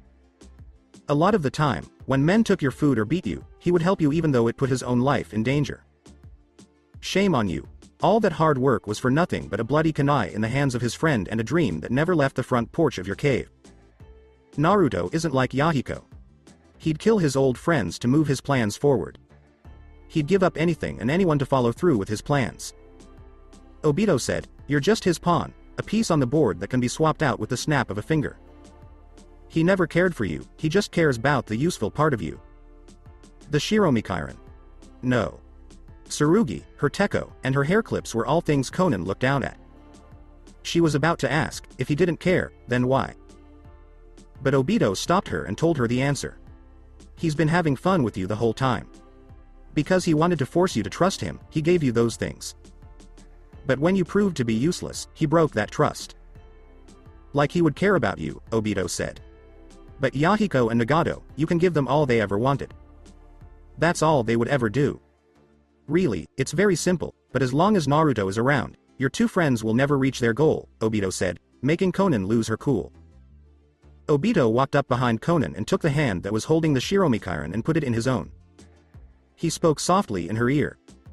All you have to do is kill Naruto. The eyes of Conan got bigger. Take his life, or kill him. She had killed people before, but she wasn't sure if she could do it this time. Whether it's true or not. It'll be simple. You can break the Susanoo and stab him in the back with this sword, which can cut through any defense. That's all you need to do. Before the blue-haired woman turned around, Obito took his hand off of Conan's. The apartment was empty. Nakashima and Yahiko's dream came true. It was her duty to kill Naruto. She was full of doubt and uncertainty. The man who had been using her best friend against her was her enemy. Taking him home as a pet had just talked with her about a pretty interesting subject. Yokaze Ryu. More or less. Hideyoshi Naruto. There was a man who should have died a long time ago walking around among the living. She knew who Obito Uchiha was because he told her. In fact, he was once the Kyuubi Jinchuriki's target in their plan to capture the 9 Biju. But was the blonde man telling her lies the whole time? Obito told her a lie, right? Did he tell her this because he wanted to get rid of Naruto before their death match in a little over 3 months? Was it because he was scared of Uzumaki, the blonde? No matter what, she wasn't sure who to believe at the moment, Naruto or Obi. Should she slash Naruto in the chest with her sword or talk to him about it? She could choose to walk down one path after what Obito told her. Right now she could walk down two. She didn't know where the paths would lead her, though. A dream world where all the bad things in the world would go away and all the good things would take their place. Or a powerful weapon that would use fear to stop war and hatred around the world, making the world safer and more peaceful. She was feeling very stressed out about the choice she had to make. What would happen because she couldn't decide? Oda didn't trust her, and it looks like she also doesn't trust Naruto. There were lies all around her that would lead her astray. But Obito lied to her from the start. Was Naruto lying to her the whole time she knew him? At that time, she didn't know who to believe. Every question was taking away everything she knew. She did want to help Yahiko and Nagato make their dream of world peace come true, though. What was important was to know which path was the safest. She felt angry and betrayed. She felt used and thrown away at the same time. She would have to kill Naruto or turn on Obito. But Naruto was a different story. She knew that Obito would not be able to hurt her as long as Nagato was the leader of the Akatsuki. He wasn't afraid to kill anyone who stood in his way as long as it helped him reach his goals. The blue-haired woman woke up when someone called out, "Conan." When she looked up, Ryu. Naruto was standing there in front of her, his blank face on full display. We should keep moving. She couldn't believe they were in a thick forest until now. There's no way her body could have been off since she and her partner left a megacure. When did she start her trip? There's a small inn up ahead. We should rest for the night, we've been traveling for many hours and your body needs to rejuvenate from the fatigue of the journey. Naruto spoke without emotion. The blonde looked at Conan with raised eyebrows because she didn't answer. She would usually answer him back. This was very strange, because the quiet blue-haired haired woman would also talk to her partner if he ever talked to her, so their relationship could turn into a friendship that would help them trust each other in the future. Naruto said, "There's something different about you." He hadn't stopped yet. "You're quieter than you normally are and you hardly respond to me at all. It almost seems like you lost your voice." His eyes told him that Konan's body language showed that she was upset and confused, which he knew to be true. Naruto was honest about the fact that he didn't know how to help this person. The blonde didn't understand anything that had to do with feelings. After that event, which turned him into the weak person he is now, he couldn't feel anything. He didn't pay attention to her and kept walking. His troubles were not those of other people. Konan was thinking so much that she didn't see the big rock in the path that she tripped over and almost fell. Naruto caught her before her face hit the ground, which would have been bad. What surprised her more than the fact that Ryu was moving so quickly was the fact that she was tripping over the rock. She knew her friend was quick, but she barely had time to blink before he caught her in front of her. It looked like he moved from one place to another by magic. She did see one thing, though. Behind the blonde, there was a black stream that looked like smoke. As Naruto held Konan in his arms, he asked, "Are you okay?"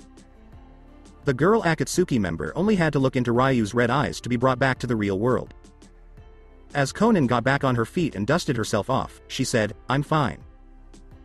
She didn't understand how Ryu was able to move so fast, but she was sure he was faster than the Kiroi Senko. She had met many fast shinobi over the years, but she could not believe that Ryu was really that fast. She wondered in her mind if it had something to do with a jutsu that made the user much faster. Was that kind of speed possible with just taijutsu? Was this another way he could control things? But did it matter now? So the two kept going. There was painful silence between them, and there was a thick air around them that could be cut with a knife. Could she kill him? Was he her partner, her friend, her coworker, or someone else? Each step she took made her think of what Obito had said. Dear Yahiko Nagato. It would be their dream come true if she killed Ryu, Naruto, and Madara. Whatever he was. But why bother making her happy if she was only useful to him? It was her birthday not long ago, and those gifts were a nice surprise. Maybe he did that just to make them feel like they could trust him. And Koinu, the wolf that lives inside her. Suck dangerous eyes if she was given them. When Obito first showed up, she thought he was after Ryu's strong eyes. Ryu said that the eyes could destroy nations when they were in the hands of an enemy. She wondered what kind of damage Ryu's eyes could do. 5 Kamiyonayo techniques were unknown to her. She was interested in what the other 3 could do. If she asked Ryu, he might think she is working with Obito. Also, what would happen to Koinu if she died? Many questions, and not a single one had an answer. At the moment, she didn't trust anyone. She needed trust more than ever, though. The two of them had been walking on the path for hours, but it seemed like only minutes. Her body was moving on its own, and Naruto looked the same, except that his eyes were moving back and forth like he was waiting for something to happen. She was thinking about something else when she felt a hand rest on her shoulder. When she looked up, she saw Ryu still walking toward an inn where they could stay the night. But her mind was still all over the place. Could she kill someone she loved after getting to know them for a while? Was it possible for her? Now that it was night, the stars and moon were back where they belonged in the dark sky. Naruto Uzumaki was asleep, but he wasn't dreaming. He had doubts and felt like he was losing himself and what made him. His night terrors were still bothering him. If his teacher expected so much from him, he wasn't sure he could do it. With all of his workouts and training. Was he just a waste of money? He wasn't always sure of who he was. Every time he looked in the mirror, he saw a different person. He would sometimes see Madara or himself when he was younger, along with the Yondaime. It was different every time, but it was the same. He just wanted it to end so he could find out who he really was. He didn't want to be a nobody, but he was one. Not a person. Someone who needs to hide behind lies and nothingness. People who didn't have anything that made them stand out in other people's eyes. He was not unique in any way. Everyone was unique, but he didn't have anything that made him unique. He made his shadow bigger as he got closer to the sun. But as he worked toward something great, he changed into a completely different person. He didn't want to be like the moon, which was dark and cold and only had death, but like the sun, which was bright and warm and full of life. Not like either, he was somewhere in the middle, to be exact. He closed his eyes in vain rest and gave in to the call of sleep. But there was a shadow over him that was stiff like a statue and blank like a page.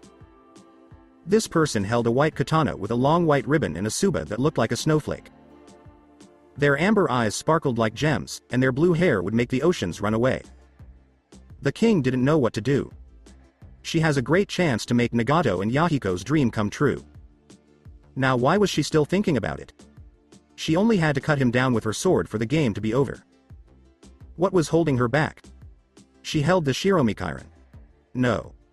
Tsurugi in a backwards grip and pointed the tip of it at Naruto's chest. That was all she had to do. He would choke on his own blood if you pierced his chest. She was sure she had nothing to lose. She stabbed Ryu in the chest with the sword. His eyes popped open in horrified shock, and he coughed up blood and gasped out loud in shock at what was happening. The wound was dripping with blood, which started to stain his black cloak red. As he tried to pull the sword's blade off of him, he was met with Conan's determined grip. The metal was killing him and destroying his body. He tried with both arms, but Conan's kept holding on to the sword. He choked and couldn't say anything else. His red Sharingan eyes turned back to the bright blue ones they were known to have. Soon, his eyelids began to etch their way across the orbs, and they fully pulled back, signaling that his end had come. His grip on them loosened, and they fell by his side. His whole body was still, and all of his muscles sagged. Conan could feel tears coming to her eyes. She chose not to do it. She also wanted to do it, though. For a moment, she thought about whether he would forgive her in the next life. A whispered voice said, "Conan." The blue-haired girl turned her head and saw Yahiko's face instead of Naruto's, staring at her with angry, betrayed eyes. "Wake up." Conan also coughed up blood. When she looked down, she saw that the Tanbogiri. No. Tsurugi was stuck in her stomach and leaking blood onto the floor and her clothes. She just fell backwards with the black sword still buried in her body. When Conan woke up, she had beads of sweat running down her forehead. She had a nightmare not long ago, and she did say it felt very real. Was that really what she wanted to do? Get rid of Rai. The two of them made her feel torn. It was hard for her to decide who to follow and work with because she didn't know what would happen if she did. Naruto told her about Obito's past when she questioned him, but that was all she knew about him. Even though she knew Naruto better than Obito, she didn't know much about his past other than the fact that he had a much worse one than the other Jinchuriki. But they both seemed to trust her enough to give her tasks that her coworkers and bosses thought were important. She sat back down in her bed. She was naked because she liked to sleep naked when she wasn't on missions. She liked how the soft fabric of her bed felt against her skin like feathers while she slept. She liked it when the soft breeze that came in through her windows felt like someone was touching her. She wiped the sweat off her forehead and face and took a deep breath. That was something she had never felt before. Seeing Naruto's face when he was dying made her angry and broke her heart. After the deaths of her parents and Yahiko, she had never felt so much pain. She saw Yahiko's face in Naruto's. What was that all about? It hurt her to think about hurting someone who was one of her only friends because she had never felt that way before. The situation she was in was impossible to measure. Kill a friend to make someone else's dream come true. She had never made that choice before. Since he, Naruto, came into her life, she seemed to have a reason to do things other than help Nagato. She almost wanted to live again after seeing him. When she looked around her room, all she saw was darkness in the form of a cloaked person with fiery red eyes standing over her like a gargoyle. The person took off their hood, showing skin as smooth as glass and golden hair that made the sun jealous. She was being watched over by her partner Ryu, Naruto. She couldn't believe she didn't have anything on over her modesty, letting everyone see her perfectly perky cup breasts. When she got angry, she did the first thing that came to mind. She took her pillow and, with all her feminine wrath, slammed it into Naruto's face. This went against the laws of physics and nature and sent him crashing to the ground, where the back of his head hit the ground with a crack. She quickly put her bed covers over her head to hide her killer body from the blonde pervert. She looked at the blonde, who was bleeding from her nose, and saw what she had done. You decide if it was from seeing Conan's breasts or from the weight of the pillow. After hours, Naruto woke up from the sleep that his pillow had caused. They were sitting across from each other in Conan's living room. While Conan, dressed in a white nightgown, stared at Naruto, her eyebrows were moving back and forth every second or so. "How did you find me?" Conan asked, his anger barely contained. "Besides Nagato, you have the biggest chakra in the whole city." "It wasn't hard to find you," Naruto said as he took the tissues out of his nose so he could breathe properly. "I wanted to make sure you were safe after the incident at the hot springs." Conan let out a small sigh. He must have been scared for his eyes to sneak into her apartment. The blonde asked, "Then why were you standing over me like you were stalking me?" She was still a little annoyed. Naruto didn't say anything, he just turned his head away from her partner. Conan narrowed her eyes a little at what was going on. His body language made it clear that he didn't want to talk more or anytime soon. Before she could say anything, her partner cut her off. "It sounds incredibly stupid but... well. You looked so peaceful," Rai said softly. He would never say it out loud, but seeing Conan sleep and her peaceful smile while she slept seemed to melt something inside the blonde. That smile was the first one he had ever seen. It seemed to say so many things that words couldn't fully explain them. "You seemed so content, so tranquil. I didn't wish to ruin such a moment for you." After watching her sleep for a few minutes, though, she started to thrash around violently.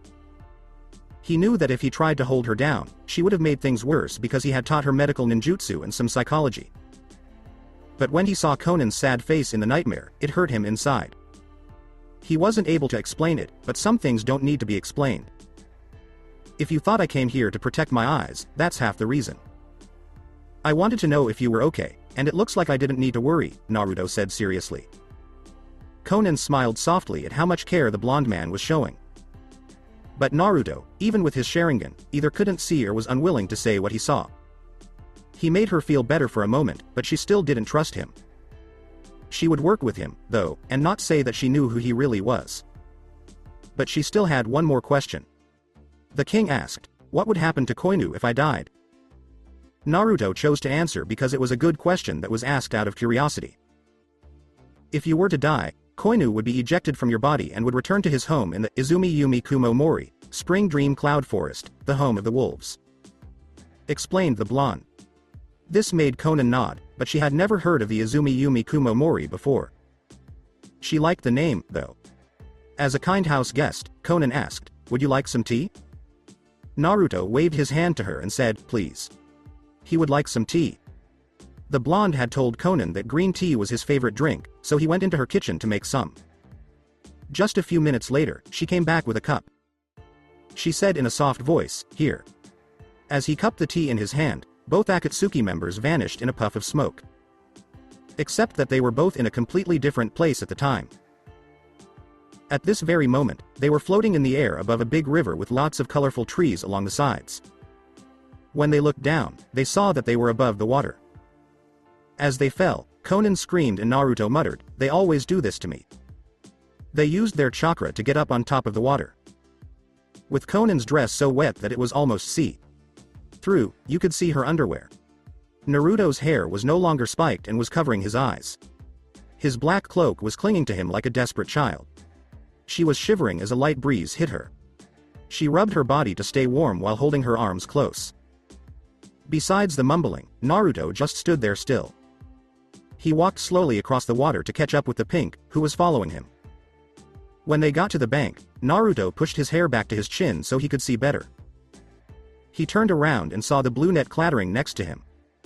He took off his black cloak and put it over her shoulders to keep her warm and hide her features. When Conan touched Naruto's cloak, it felt safe and warm, like a warm hug.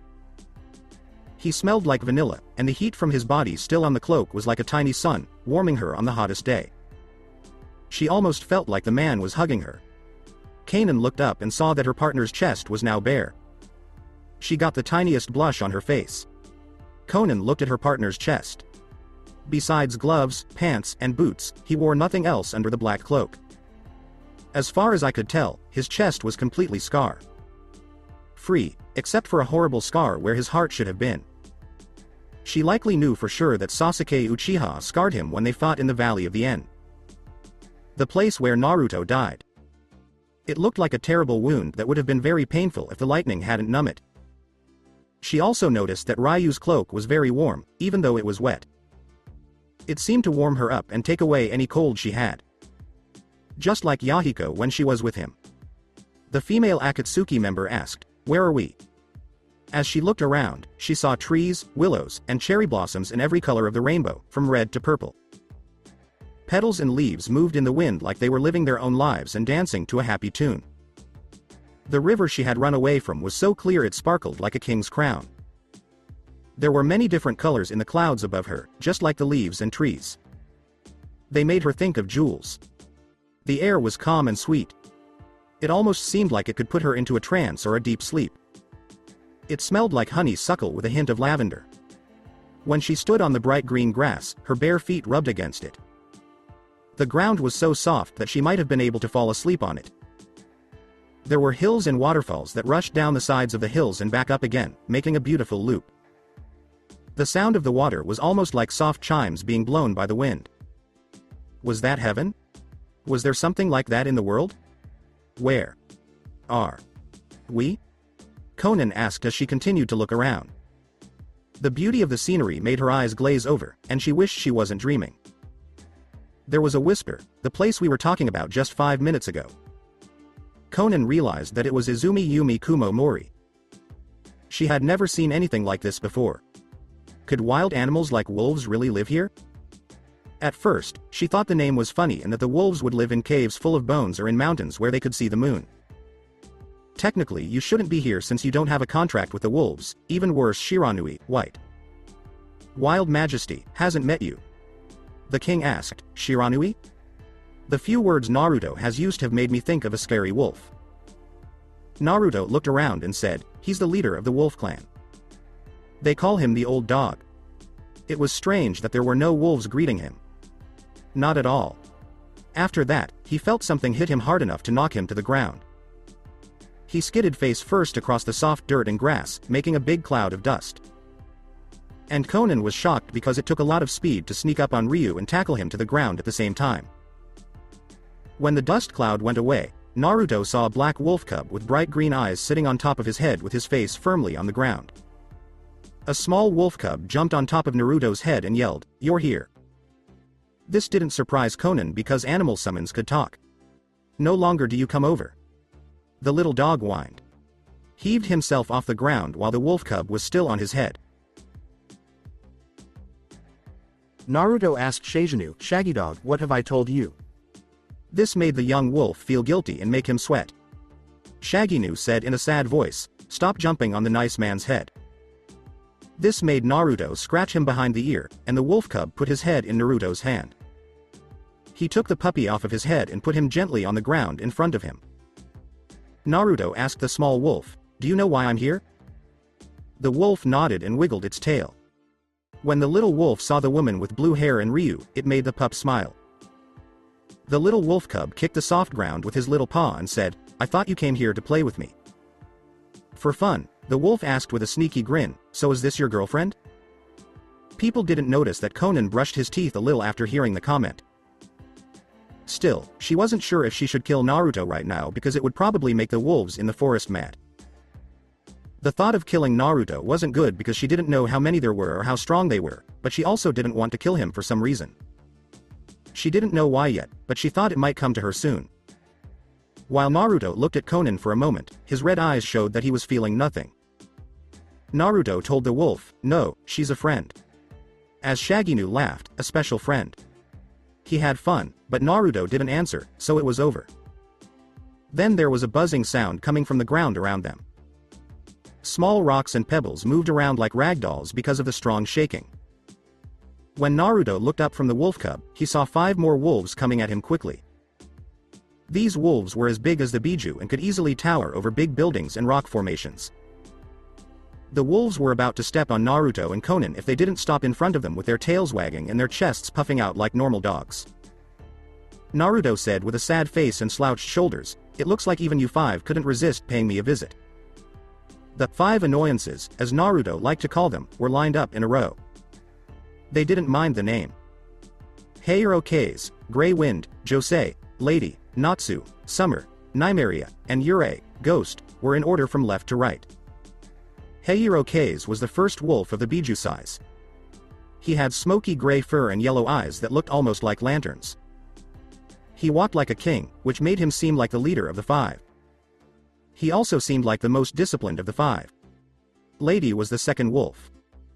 She had a very light gray coat that was almost white, and her eyes were yellow, just like her older brother Heihiro Kase's. She was the smallest of the five wolves, but she seemed to be the most proud of herself. Then there was Natsu, whose fur was a mix of blonde and ochre. Many people have said that he was the smartest and most playful of the five wolves, which is almost a play on his name.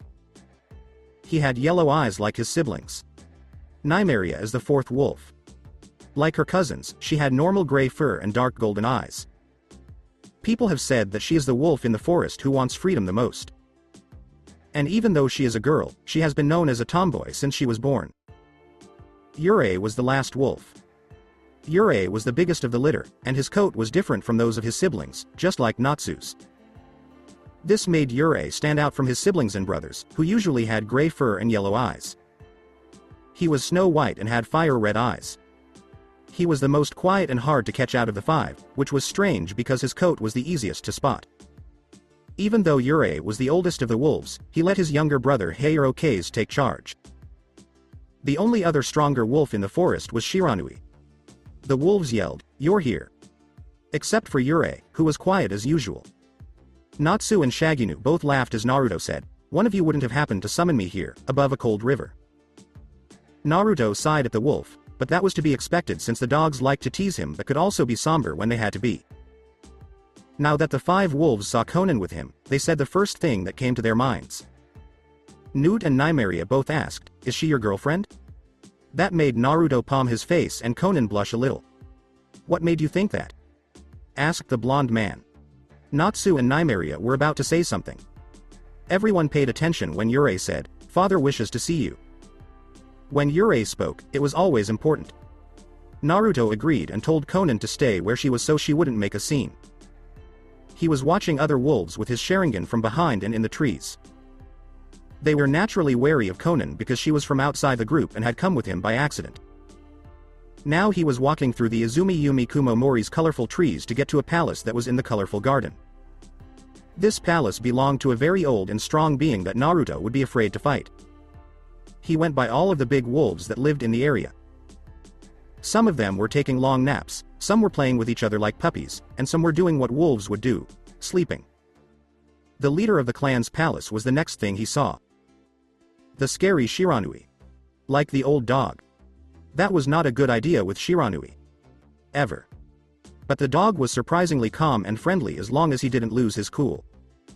Many people said Shiranui was much older than other boss summons, but no one knew for sure. Plus it's strong. He learned most of his wolf jutsu from Shiranui. This includes the Yabana Basaka Henken, Bestial Berserker transformation, or at least the first part of it. The transformation had 2 stages, and Naruto has only learned the first one. He might learn the second stage at some point however. Still, he couldn't help but think about Shiranui. The wolf was also known as Senso Houndo, which means war hound, because he had been in so many fights and been hurt so badly. It's possible that this is why Shiranui's age was unknown to everyone, not even his own 5 annoying children or the youngest Shaginu. But there was no doubt that the wolf was still dangerous. Shiranui lived in the palace that Naruto could see in front of him. He trained with Madara and met the old dog. The old goat taught him that each person's chakra is tuned to a different affinity, and each person can call on a different animal. After Naruto tried it, he was taken to the wolf forest and shown to Shiranui. Shiranui took Naruto under his wing and taught him their arts. Harinobu and Madara both taught Naruto some things. Zetsu found the bat's summons, and Naruto signed it afterward. Naruto kept going because he knew that the 2 huge doors in front of him led to the palace. He was on his way to meet Shiranui. The doors were so big that they were about the same size as the Hokage monument. On the left door was a shining sun, and on the right door was a crescent moon with many kanji written in ink that were actually seals. Naruto marched forward and, using his increased strength, pushed the doors aside without much trouble because they weren't that heavy. Even though it was dark in the halls, he could still see pretty well. He was sitting on top of a big pedestal that was big enough for him. Shiranui was in charge of the wolves and was the lord of Izumi Yumi Kumo Mori. Sage Shiranui was one of the biggest monsters Naruto had ever seen. He was a whole being with both yin and yang, making him much, much bigger than his children. He was the same size as the Hokage Mountain and the Kyuubi no Yoko. Naruto had no idea that a creature like that could get so big when he met it for the first time. He wondered what the big dog ate to get so big. Shiranui is, as his name suggests, all white, and his fur is as white as snow. He had red spots on his body that looked like they were painted on with a brush. There were swirling patterns that looked like clouds on his shoulders, hind legs, tail, and near his paws. On his forehead, there was a single swirling pattern that looked like a magatama. He also had red lines on his face and chest and flame, like patterns going down his body. It looked like his tail and the fur on his shoulders were wispy, like they were on fire. Shiranui, like his son Yurei, had red eyes that were almost the same color as the Sharingan. He also had a disc on his back from which flame, like clouds of all the rainbow's colors, rose. He also had a long white mane of fur. Shiranui looked so much like a god that Naruto would have thought he was one if he didn't know who he was. The blonde man walked up to the huge wolf without any fuss. The wolf could easily crush him with its paw or eat him with its mouth. Shiranui was known for having a bad temper, but he was also patient. It was strange that he hated waiting. He also seemed mostly happy, but there were times when he was being serious, which made him sound sarcastic. He also hated surprises so much that an aura of darkness would surround him, which was more like his bad mood, which affected everyone else. He liked knowing what was going to happen before it happened, because if he didn't, his aura of darkness would come back. He was mostly quiet, but he would speak up when something interested him. He liked taking naps, reading, and painting the most. When he painted, he would use his tail as a brush. He didn't like being reminded of his flaws either, so he would fume on his throne until he felt better. He also had a short attention span, so if something didn't interest him, he would look for something else to do or fall asleep, but if it did, he couldn't take his eyes off of it. "You called me, old dog," Naruto said without any emotion. At the time, Shiranui was sleeping, but he opened one of his red eyes to look at the blonde. This both showed that he had the blonde's attention and that he was bored. And the eye was crazy big because Naruto was smaller than it. If Naruto was being honest, he would say that Shiranui was the only person who really cared about him. When he called them before, the toads didn't even care about him. But the wolves were not like the others. They cared for their summoners like they were family. Their group. When it came to Naruto, Shiranui was especially close to him because Naruto had lived in his forest for 4 months. Naruto and the young Uzumaki were like grandfather and grandson to each other, even Shiranui knew this. You like the blonde more and more. The wolf also knew that calling Shiranui, the old dog, was just a way of being nice, since all of his kids and other wolves did the same thing, which made the wolf sick of it. Shiranui turned his head to get a better look at Naruto. Naruto was about the size of an ant to the wolf. The wolf didn't worry about Naruto because he knew he was strong. When Naruto was about 14 years old, he had been training so hard that he got so tired while practicing the Wolf Clan's special jutsu that he fell asleep on Shiranui's white coat. As the wolf tossed and turned in his sleep, that scene always made Shiranui smile and laugh. He almost crushed the blonde. Shiranui asked, "How has the training in Yabana Basaka Henken gone?" But his voice was not loud and grumpy. Instead, it sounded young, which meant he was always in great shape for fighting. He did sigh, though, when he heard the question. He didn't make much progress in changing. He didn't know how to control it properly, and just using his will to control it was hard enough for him. When he fought Kisame Hoshigaki, he had to hold back even more. He could only tell it what to do and how to do it. The fact that he wasn't in charge made him feel weak, and he hated being weak. Besides that, he still hadn't learned how to get to the second stage of the transformation. Naruto told Shiranui, "I'm still having trouble with the transformation," but the wolf didn't say anything back. Besides, the second stage of the transformation was better than the first because it had more power, but it also had more problems than the first. Many have tried to master the form, but all of them have failed, Shiranui said with wisdom. They never understood the key to managing that power, although it's still amazing for you to even direct the form, which is an unimaginable feat. Applauded Shiranui. Naruto just looked at his wolf teacher and didn't say anything. Shiranui said, "As a reward for making it this far in the transformation, I will teach you the Yabana Basaka Henken level 2. Naruto's eyes got very big. Level 2 was as powerful as Sage Mode and even more powerful than Level 1. But with great power came great responsibility. Shiranui put his paw down hard and carefully put one of his black claws on Naruto's forehead and the other on his chest. It was raining in Konoha at the same time. It always rained in Konohagakure. They were looking forward to the day when the clouds would lift and they could see the sun again. Since Naruto died, it seemed like it rained all the time. Every morning, thunder woke people up, and the only light came from lightning striking the ground or in the sky. It always felt like the sky was crying when it rained in Konoha. Saru Haruno was in her room, and the only clothes she was wearing were the casual ones she wore when she wasn't on a mission. She had just learned that one of the Akatsuki had killed her friend Rock Lee in battle. Yokaze Ryu. People in the village also learned that Ryu was the dancing phantom that Choi was talking about. The dragon had taken two of her friends, then. For a moment, she thought about what Naruto would have done. What would take place if he were there? She felt terrible when she thought about him.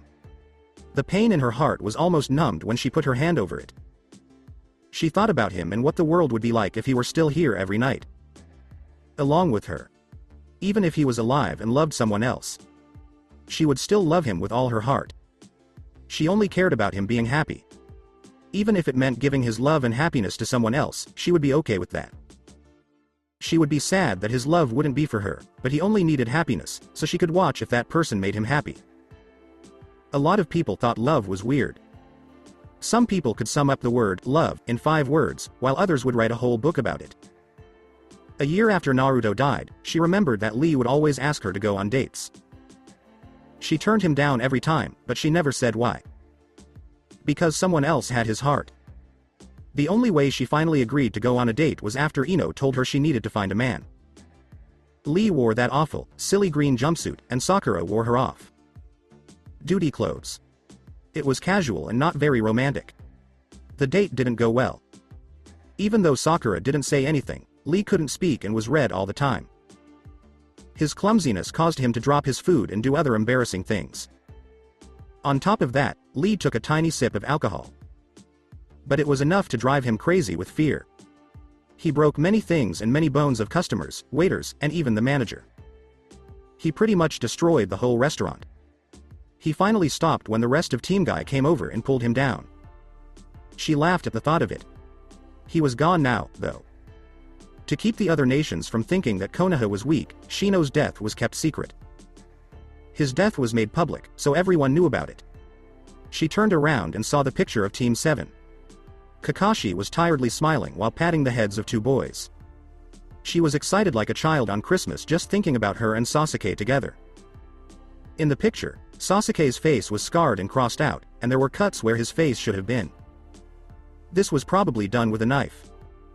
The look on Naruto's angry face softened as she looked at his angry eyes and face that were aimed at Sasuke. This was the only picture she had of him. She thought back to a time when Naruto took her to a special place for him. She was mean back then, so no one noticed.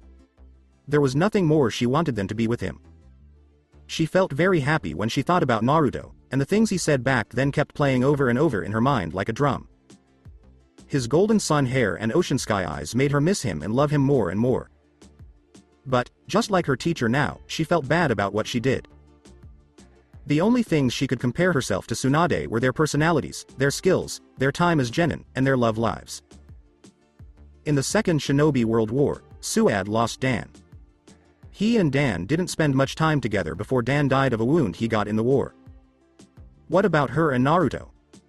She had all the time in the world to be with him, but she went after someone else. She never had a chance to tell him how she felt, but she found out later that he had died on a mission. The end of Naruto. That made her want to cry so badly. It hurt her too much to even bring it up. She had the chance, but she missed it. It was like an open window showing the chance and a closed window showing the missed chance. Then she felt something run down her cheek. Her mother told her not to wipe it off because it was better to let it flow. Sakura, unlike Tsunade, didn't drink to drown her sorrows. Instead, she tried to get through it by herself, which never worked, but she kept trying. These tears were for both her friend and the person she loved. Kane and Lee. A mountain range was about an hour's drive from the village of Konoha, but not too far away. Mountain ranges that were exactly triangular and as tall as the Hokage mountain emerged. The mountains themselves were dangerous, and many stupid people had died by climbing on them or taking stupid dares from the game, Truth or Dare. Because of this, only shinobi were allowed to go into the mountains, where they would train on the big rocks. But at that very moment, a man and a girl were living in the mountains. The girl was sitting on a small rock away from the mountains, sharpening her weapons over and over until they were really deadly. The girl's hair was pulled back in a Chinese style bun, and she had short bangs on either side of her head. Her Hittite 8 was on her forehead, and she had brown eyes. She wore a white blouse with long sleeves, a high collar, and a red button. Her pants were puffy and looked like hakama, and her shoes were brown shinobi sandals. Next to her was a big scroll that was half her size that held all of her weapons. Tenten was the name of the girl, and she was balancing a kunai on each finger while she watched her teacher train. To be honest, it had only been 3 days since her teammate Rock Lee died. She was afraid to go on more flights. She was scared because she was afraid of dying, but not from the Akatsuki. They killed Lee and almost killed Jiraiya. The fact that they ran into them by chance showed that they didn't know what they could do or how they moved. Lee was laid to rest the day before. There were 11 Konoha, but only 8 were there. Tsunade, Shizune, Kakashi, and the other sensei's helpers. Except for one person, everyone was there. Might Guy is her teacher. He wasn't even there. But why was it? Lee was dying. Lee was Guy's favorite student. She looked for the man in the green suit all over the village, but every time she tried, she failed. After some thought, she set her sights on him and found him near the restricted Triangle Mountains outside of Konoha. She was seeing him do push-ups with one hand while standing on top of a mountain with rocks on all of his limbs except for his free arm and head. For every 100 push-ups, he would switch arms and the rock would move to the next arm that was free. She gave him a sad frown because he wasn't the type of man who would yell about the power of youth to the heavens so everyone could hear him. He hadn't said a word since Lee's death. He didn't even challenge Kakashi Hatake, who has always been his rival, to one of his ridiculously hard challenges. It was known to Tenten and Neji that Guy had trouble remembering faces, which made them both mad but made Lee admire him. But this time, he couldn't remember Ryu Yokeza's face because he hadn't seen it. That was something Tenten knew that made Guy feel bad. Even though he had never seen the man, he remembered him. Guy couldn't sleep without seeing that man's face, which made him want to get even with him. When he punched someone, he couldn't see their face. It was all he could see, nothing. Guy couldn't remember his face, which was both a good and bad thing about him. She saw him switch arms again and go back to his hard training to get stronger so he could beat Yokazi. He had to remember, though, that Akatsuki almost always work in pairs, and if one of them was caught, their partner wouldn't be far behind. That made her wonder for a moment where Yokeza's partner was. Were they not working together as a team? Does she not care about him? It's possible, since no team in the world gets along perfectly all the time. Heck, even best friends fight sometimes. The fight between Naruto and Sasuke is the best of all best friend fights. But that was the real question. What was she going to do to get stronger? She did want to get back at Lee, but she didn't know how to do it. What might she do? She wasn't very good at being a kunoichi overall. She couldn't control her chakra very well, and she had no medical ninjutsu skills at all. Her chakra levels were too low for her to learn any other ninjutsu. But how could she keep getting bigger as a kunoichi? She sighed deeply because she felt like she was useless. In any case, what good could weapons do against ninjutsu? Then she felt something next to her that felt strangely familiar. She turned her head to the side to see who it was, but she knew who it was already. She was right, too. It was Kei Hyuga, a teammate and friend. The Hyuga clan's star child. Neji was called smart by many people, including ninjas inside and outside the village. Many people praised him for his blessed power, while others were afraid of him because of how well he worked. Neji was a kind person at heart, but he didn't always show it. He started to change for the better after Naruto Uzumaki kicked him in the behind at the Chunin exams. He stopped putting other people down and instead told them they could be better than they were. He worked out even more to beat the person who taught him how to live again after he lost. He worked out so hard and for hours on end just to beat that person. But it was all for nothing because a friend killed the person. So Neji trained. He trained to get revenge on the person who killed his friend. He used to believe Sasuke was also a friend, but now he doesn't believe in the dead Uchiha heir. But right now he had to start dealing with the death of yet another friend. He had seen this friend die again. Naruto was supposed to be there the first time, but he wasn't. But Shino's death was too clear for him to miss with his Byakugan. He didn't understand why all of his friends were dying so quickly. He asked himself who Ryu Yokaze was because the man was a puzzle and a maze, and he could use them to trick other people into falling for traps. How is he? Neji asked, but he didn't look at Tenten. Instead, he kept his white eyes on his sensei, Might Guy. Tenten let out a sigh and turned to look at Guy with sadness in his eyes. This person was going too far. Has he even eaten or slept at all? Tenten looked at her teacher, who was still doing push-ups with rocks, and said, "No, I think he's been here since we got back to the village with Lee's body." Neji said, "He's going to kill himself." He knew that someone like Guy was different. Guy would drown out his sadness by training hard, but everyone had limits, even someone as good at the art as he was. No matter how powerful a person, or how weak one is, they each have limits where they can no longer keep going on down the path until they reach the end. He hasn't been the same since then. He refuses to eat, talk, or even look my way. He's different now. Less like himself and more like a machine. Tenten went on. Neji kept staring at his sensei and said, "Any wound can heal with time. You just have to be patient." But the wound would always leave a scar, and sometimes it could get opened again.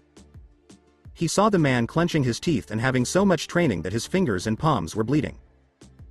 He was hurting himself not only mentally but also physically. "But at some point, we start to fear tomorrow because we know it could be our last or leave a wound that will get worse," Tenten said as she watched over her sensei. Tenten said in a sad voice, "You know he's been sweating a lot since he started training again." He shook his head, though, because he could see this even without his Byakugan. Neji said in a whisper, "That isn't sweat, Tenten. They're tears." And Guy was crying so hard that tears were running down his cheeks and covering the mountain in salty water. He was too sad to deal with the loss of his beloved student. Even more rain would fall so he could kill Ryu Yokaze and get back at Lee. Her boss, Tsunade Senju, was sitting in her office. The light in her room was dim, so it was dark and almost felt like everything around her was dead. The rain from the storm clouds that were always above the village hit the window panes with a force that was very sad. A lot of her shinobi were falling around her like flies. Still, she couldn't do anything about it. She knew that a shinobi would die. It was their job and their duty, and they gave their lives to finish their missions and keep them safe. Her ninja would not come back from every mission without getting hurt, which was a silly thought. Thoughts of being too protective of her own child made her feel bad, but she knew that those thoughts would only make things worse. On top of that, hearing that Ryu Yokaze had sneaked back into the village was scary. She asked him why he came back. She thought it might have something to do with the counselors, but there was more to it than that. How could something like that happen twice? The world has been spinning faster and faster towards something ever since that man showed up. The man was a ghost. He was always and everywhere possible. What he was made of was smoke and... He couldn't have been ugly, so why did he hide his face? He might be able to. That wasn't smart. The worst news was that he joined the Akatsuki, which made it stronger and added more members. How the Akatsuki? 10 criminals were working together to get ready for something. The reason they tried to capture Naruto first was because Suad knew they were after the Biju. He had the strongest Bij, but his vessel wasn't very strong. But Jiraiya and Kakashi stopped them from capturing Naruto. And even though she would never praise that person, he did buy time to fight the Akatsuki, which must have made Orochimaru happy. After their fight with Ryu Yokaze, Jiraiya and Konohamaru were taken back to the village. At that time, Konohamaru was visiting his uncle Asuma, and Jiraiya was at the hospital getting checked out by Tsunade himself. They made her feel better about that. The Akatsuki didn't take away her best friend. He was too important to Konoha for her to lose. He was the only person in the village who knew how to use Sage Mode, which was very important at the time. But the most important thing was that he might be safe. As she often did, she got up from her chair and looked out the window. All she could see were the raindrops that her grandfather and his rival had made fall on her village. For a short time, she thought about what the village would be like if Madara Uchiha were the Hokage. That's what her sensei Sarutobi, who studied under both the Shodem and the Naidem Hokage, said. Her grandfather wanted Madara to be the Hokage so that he could strengthen his ties with the village and his own people, our clan. But it looks like her great uncle Tobirama did some things to make sure Madara could never become Hokage. Instead, the village leaders are chosen by the people. The clans that lived in the village already chose her grandfather, and Madara was soon sent out of the village by his own clan. But the village had been wary of the Uchiha for a while, and Tobirama made sure to take away their power so they wouldn't become a threat. Tsunade thought about what would happen if Tobirama let the Uchiha live in the village and left Madara alone, since Tobirama was the one who killed the person Madara loved the most. As Tsunade didn't want to think about the past, she left her office to go see a friend who was getting better in the hospital. When Jiraiya was not in bed, he was looking out the window at the dark sky that always covered Konoha. He was wearing a patient gown. He had no idea why it had rained every day since that time 2 years ago. Many people in the village didn't understand why it rained all the time. Back then, the village was known for its sunny days and beautiful light. Now, it looked like a megacure. But why, when it always rained or hailed in the winter, and the snow didn't have its spirit? It would feel more like a cruel winter, a rime in the sky. He looked away from the window and closed his eyes to think. Jiraiya had fought many strong people, but Ryu Yokaze was one of the strongest. He felt like he was fighting Hanzo all over again because the shinobi legend and his summon were giving him a lot of kicks. But for Jiraiya, Yokaze was like death. Did he see anything while he was walking across the bridge between life and death? Something was sneaking up behind the Akatsuki member. He was unable to explain it. His eyes were empty, though. Something in Rai's life turned him that way. There must have been something very bad happen. Something you can't forgive. Some people say that looking into someone's eyes can tell you what they are feeling or thinking. But those eyes didn't show anything. Not at all. Like there was a hole that needed to be filled. He felt a scratch on his forehead and touched it. That was the man's black blade, which had a rope and chain attached to the pommel. It was clear to Jiraiya that it was the Tanbogiri. No. Tsurugi. People in the Land of Lightning said that Yokaze had stolen from a secret area. It was something Jiraiya thought didn't exist. But Kumo always liked to gather powerful artifacts to make their armies stronger. But then the Toad Sage heard the door open and saw Tsunade Senju, his Hokage and best friend, among other people. Tsunade added with a small smile as she walked up to her old teammate, "You look better since yesterday." I replied, "Don't really feel better, Haheim." Jiraiya smiled a little when he saw her. Tsunade had a clipboard with information about Jiraiya's health and the injuries he got the day before. She looked at the clipboard carefully, moving her eyes back and forth as if she were reading every word. "Most of your wounds are superficial, though you won't be using your right arm for a while. The nervous system in your arm has been scrambled, but luckily it's not that bad other than numbness, which is the best case. If you hadn't had dodged, you'd be missing an arm, or your arm would be so damaged from the lightning that it would become useless. The cut on your head won't leave a scar, fortunately, and will heal over in a few days, but what I'm worried about is your stab wound in your chest."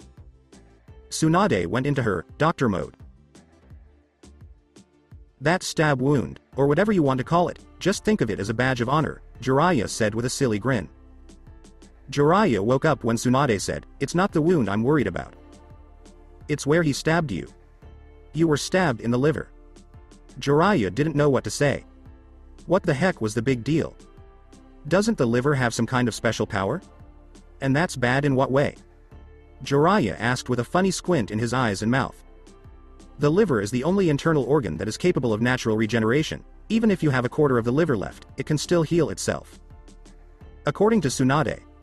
Jiraiya, who was still not sure what to say, said, "I don't see how that's a bad thing. If Ryu Yokaze wanted to kill you, he wouldn't have stabbed you in the liver.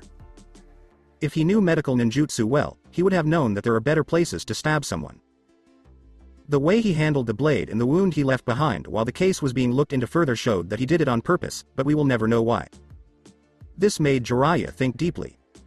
If what Tsunade said was true. Jiraiya asked, "Why is it that the first time we look at a painting we see so many things and the second time it's completely different?" This made Tsunade raise an eyebrow at him. It was clear that he was talking about how whenever they tried to answer a question, they were met with more questions. The world they live in sure could use some ease. Since Tsunade wanted to leave her friend alone, she left the room without even looking back at her. Her friend was too busy looking out the window to notice her. Going back to Izumi Yumi Kumo Mori. At that moment, Conan was sitting on a small rock wearing Ryu's black cloak while 5 Biju sized wolves watched him. It looked like she had just learned that the wolves were the children of Shiranui, the leader of the wolf clan. The wolf that attacked Naruto was also a child of Shiranui. Plus Naruto could personally call Shiranui. What kind of person was Shiranui? Was he nice, mean, or a complete jerk? She had to say that the wolves were pretty nice. They didn't treat her badly, maybe because wolf packs were like families. They all really liked her, even the little one. She thought about where Naruto might be since he hadn't been seen in a while. She was still scared about killing him. Could she do it, though? There was only one answer to your question: she either could or couldn't. Besides his name and what he told her about himself, he wasn't someone she knew very well. She didn't know his birthday, favorite color, favorite movie, least favorite color and movie, favorite song genre, or least favorite track. He wasn't interested in her, and she didn't know his favorite word or phrase. She didn't know anything about him and didn't want to at first. However, after what he did for her, it was important to her to get to know him better. If Naruto was a threat to Nagato, she would decide she was going to kill him, and would work for Tobi instead. She knew that killing Naruto would hurt her too, though. Right now, things were strange between her and the other 2 Sharingan users. She wasn't sure what to do or who to trust. This kind of choice was always tough. In order to calm down, she just listened to the wind and let go. While this was going on, Naruto was still in Shiranui's palace, sitting on the floor in front of the big dog, with the huge mountain wolf keeping a close eye on him. It had only been a few hours since he started training, but he was already able to enter the second stage of beast mode. Shiranui was shocked by how skilled and powerful the blonde was. Being around me calms my summoners, and if they ever go through the transformation, it will be easier for them to control because I created the technique. When Naruto opened his eyes, the white parts were no longer black like they were during the first transformation. Instead, they were gold, almost the same color as his hair. But this transformation was also very different from the weaker version of it in many ways. Naruto gasped as he was thrown from the second level of the Yabana Basaka Henken. He was trying to get oxygen into his lungs by breathing quickly and deeply. The transformation was always tiring, but it had its uses. When Naruto started to leave the palace, Shiranui was going to take a nap. Naruto said, "Well, I think I overstayed my visit." He told Naruto, "Don't wake me up while I'm sleeping," as he watched Naruto leave the palace. The blonde only gave him a tired wave. He left the palace without Shiranui and went to look for Conan. It wasn't hard to find her because she was close to where they started. She was laughing at how excited he was as she watched the little wolf pup that had jumped on him earlier run around her. Still, something inside him would light up when he saw her really smile. He wasn't able to describe or explain it, but it felt like. He put those thoughts aside and walked up to Conan, who saw him coming. This made Conan nod as Naruto said, "We're going." When Heiroke saw this, he got ready to send them away. He put his paw on the ground and a seal array formed. This array surged toward the 2 Akatsuki members, and in a flash, they were both gone from sight of the 6 wolves. After leaving the Blue Net's apartment, Naruto and Conan were back there. Nothing had been changed. She huffed that some of the wolves were really bothersome. The woman took off Naruto's black cloak and gave it back to him, who was happy to receive it. The moment Conan got back to her room, she changed her clothes, which were still wet from her fall into the water. At that moment, Zetsu showed up in front of Naruto. Naruto told Zetsu, "I need you to get something for me," as he sat down on Conan's couch. The plant man asked, "What do you need?" Only Zetsu could hear what Naruto said because it wasn't loud enough. The plant man agreed with his boss and sank back into the ground to get something for the blonde. After a short time, Conan came back and saw Ryu sitting on her couch with his eyes closed, thinking.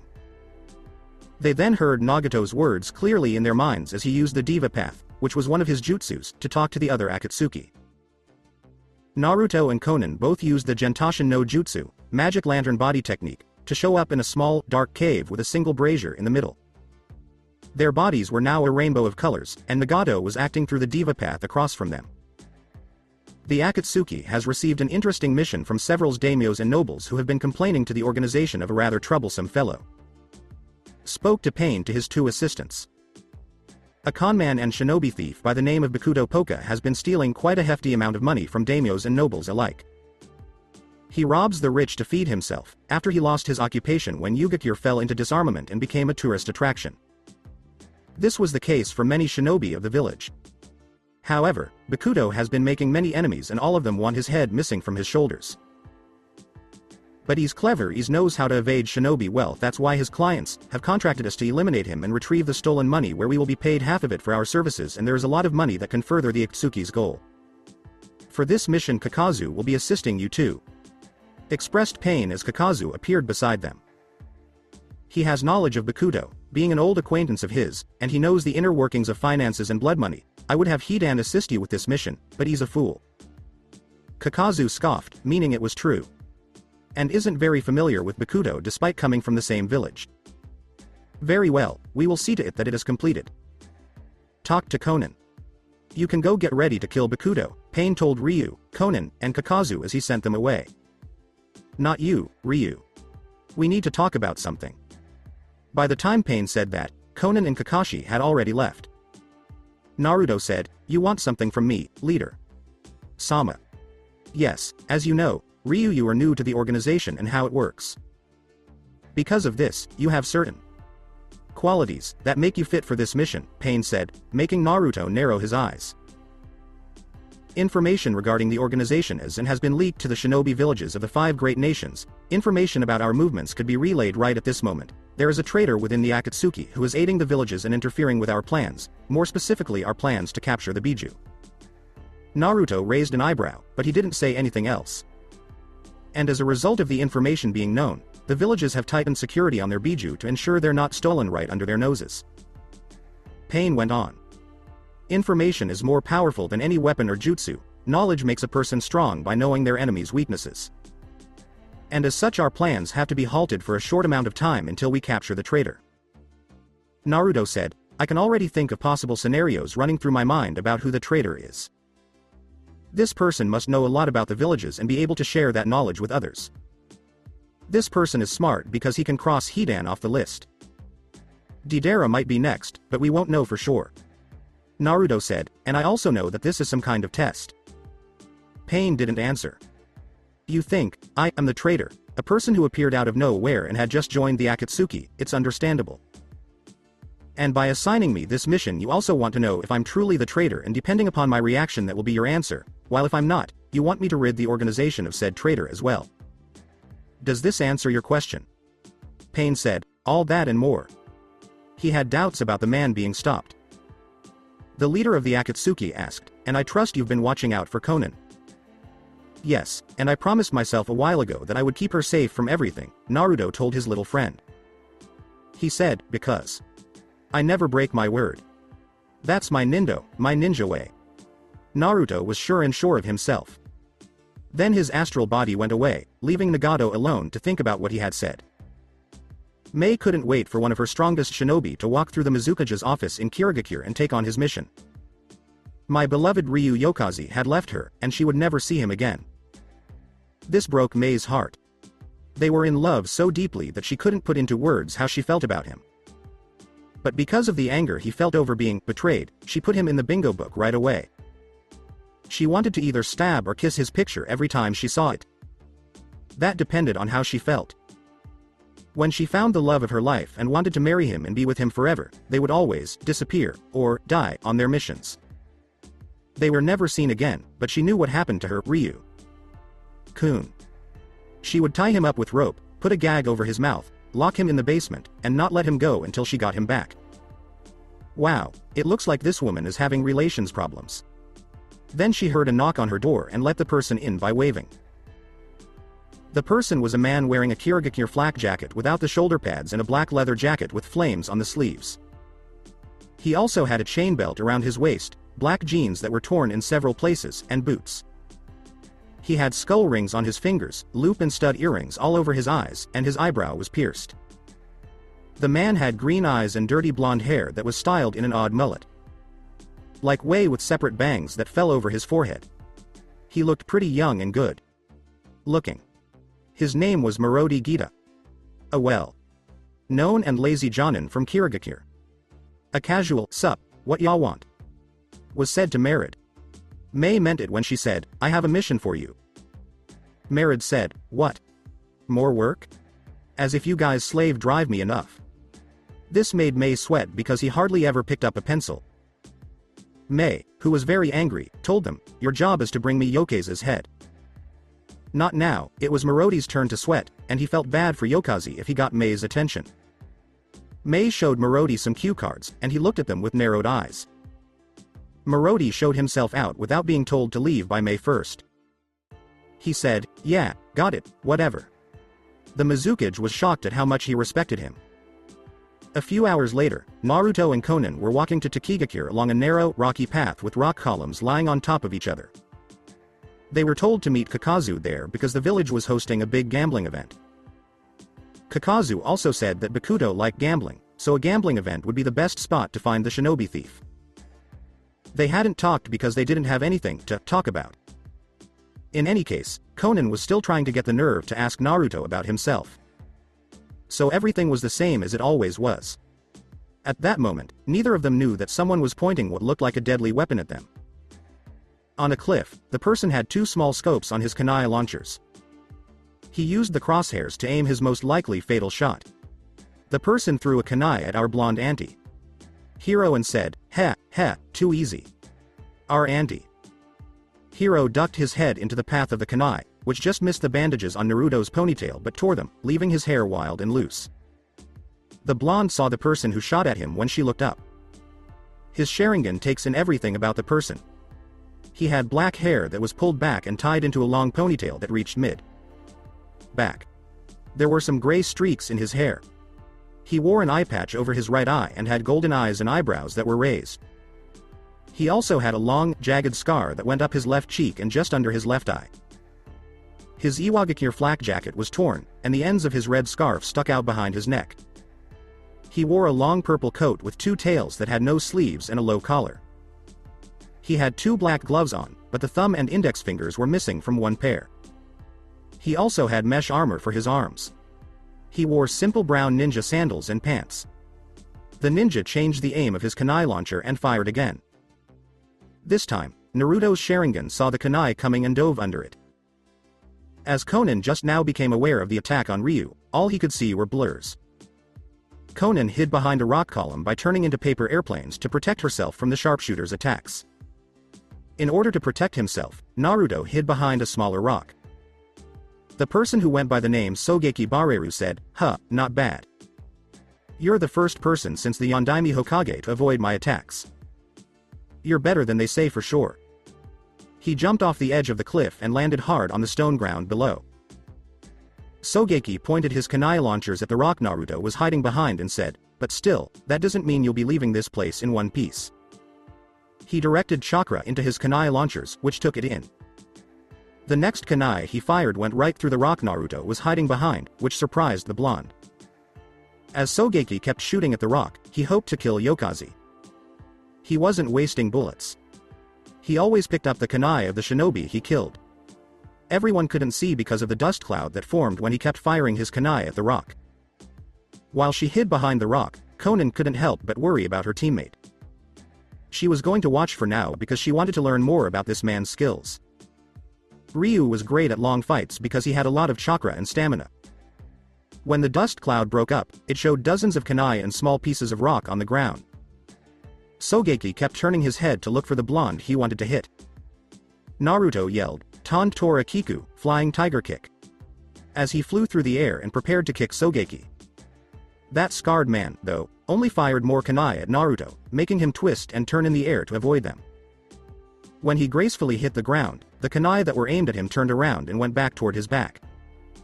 Where they got it right. That's right, Sogeki smiled. He had used one of his favorite jutsu, Kei's Ridair Kushin, wind redirection, which threw the kunai off guard and made them attack someone else instead. But his smile went away when he saw Naruto disappear in a puff of smoke, leaving behind a log with the kunai inside. Kaden. Toripuru Kan Sume, Fire Release, Triple Flame Claw, Naruto yelled as he gathered fire chakra into the palm of his hand and drew an upside down triangle out of fire. He then aimed a triangular beam made of fire at Sogeki, who used chakra to power his kunai launchers and fired some of them at the fire beam, then perfectly dodging it. Naruto knew that Sogeki used wind release to change the direction of the kunai, so it made sense that he would use fire release to fight the wind and beat it. This is what he didn't expect. The kunai would cut through the fire beam like butter. When Naruto leaned back, the kunai flew past him slowly as he dove while still hunched over, a reference to the Matrix. He got back up and hit Sogeki with 2 shuriken. To be honest, Naruto wasn't even trying, but that man was really fast. And he hasn't used that ninjutsu in a while because he started working on his own space Tai ninjutsu to go with it. But progress has been slow, so he might have to use it again. It was built into the world that speed and strength could never beat each other. Only speed could beat speed, and only strength could beat strength. You had to be careful when you used them together, though. He might need that space time jutsu right now. Even though it's dangerous for his body, he hasn't used it since training with Madara. But right now, he needs it to slow down Sogeki. Naruto flipped backwards away from Sogeki to look at how he attacks and uses his jutsu. Based on what he could figure out, since the man was connected to both earth and wind, kunai that went through his fire were made stronger by earth, making them as hard as diamond. However, fire and earth didn't have any special connections. With wind release, he could change the direction of his attacks, which would surprise his opponents. His skills were strange and interesting at the same time. The fight wasn't hard, but it was annoying.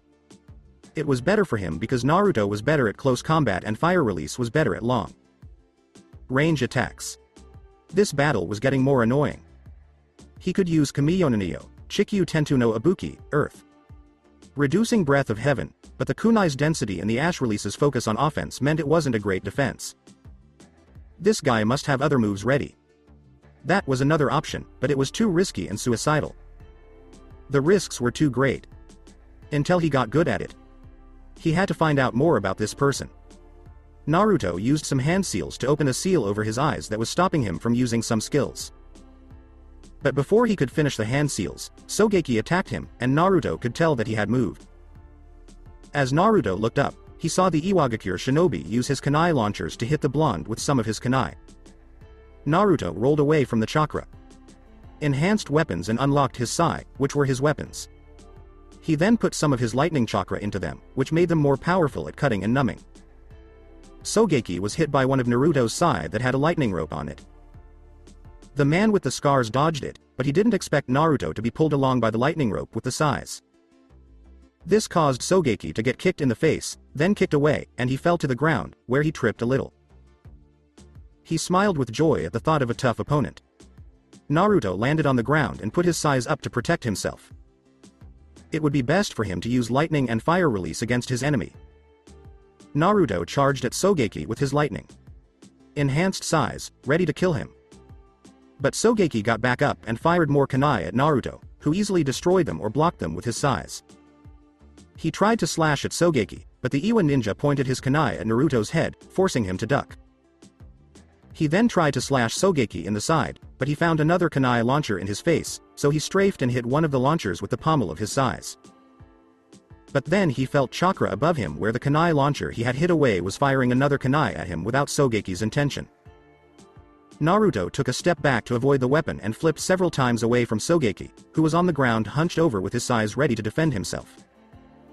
After looking at what he saw with his Sharingan, he could only come to the conclusion that Sogeki must know a lot about seals in order to make combo seals like the ones Naruto made for Konan that let his chakra enter her and make her jutsu stronger.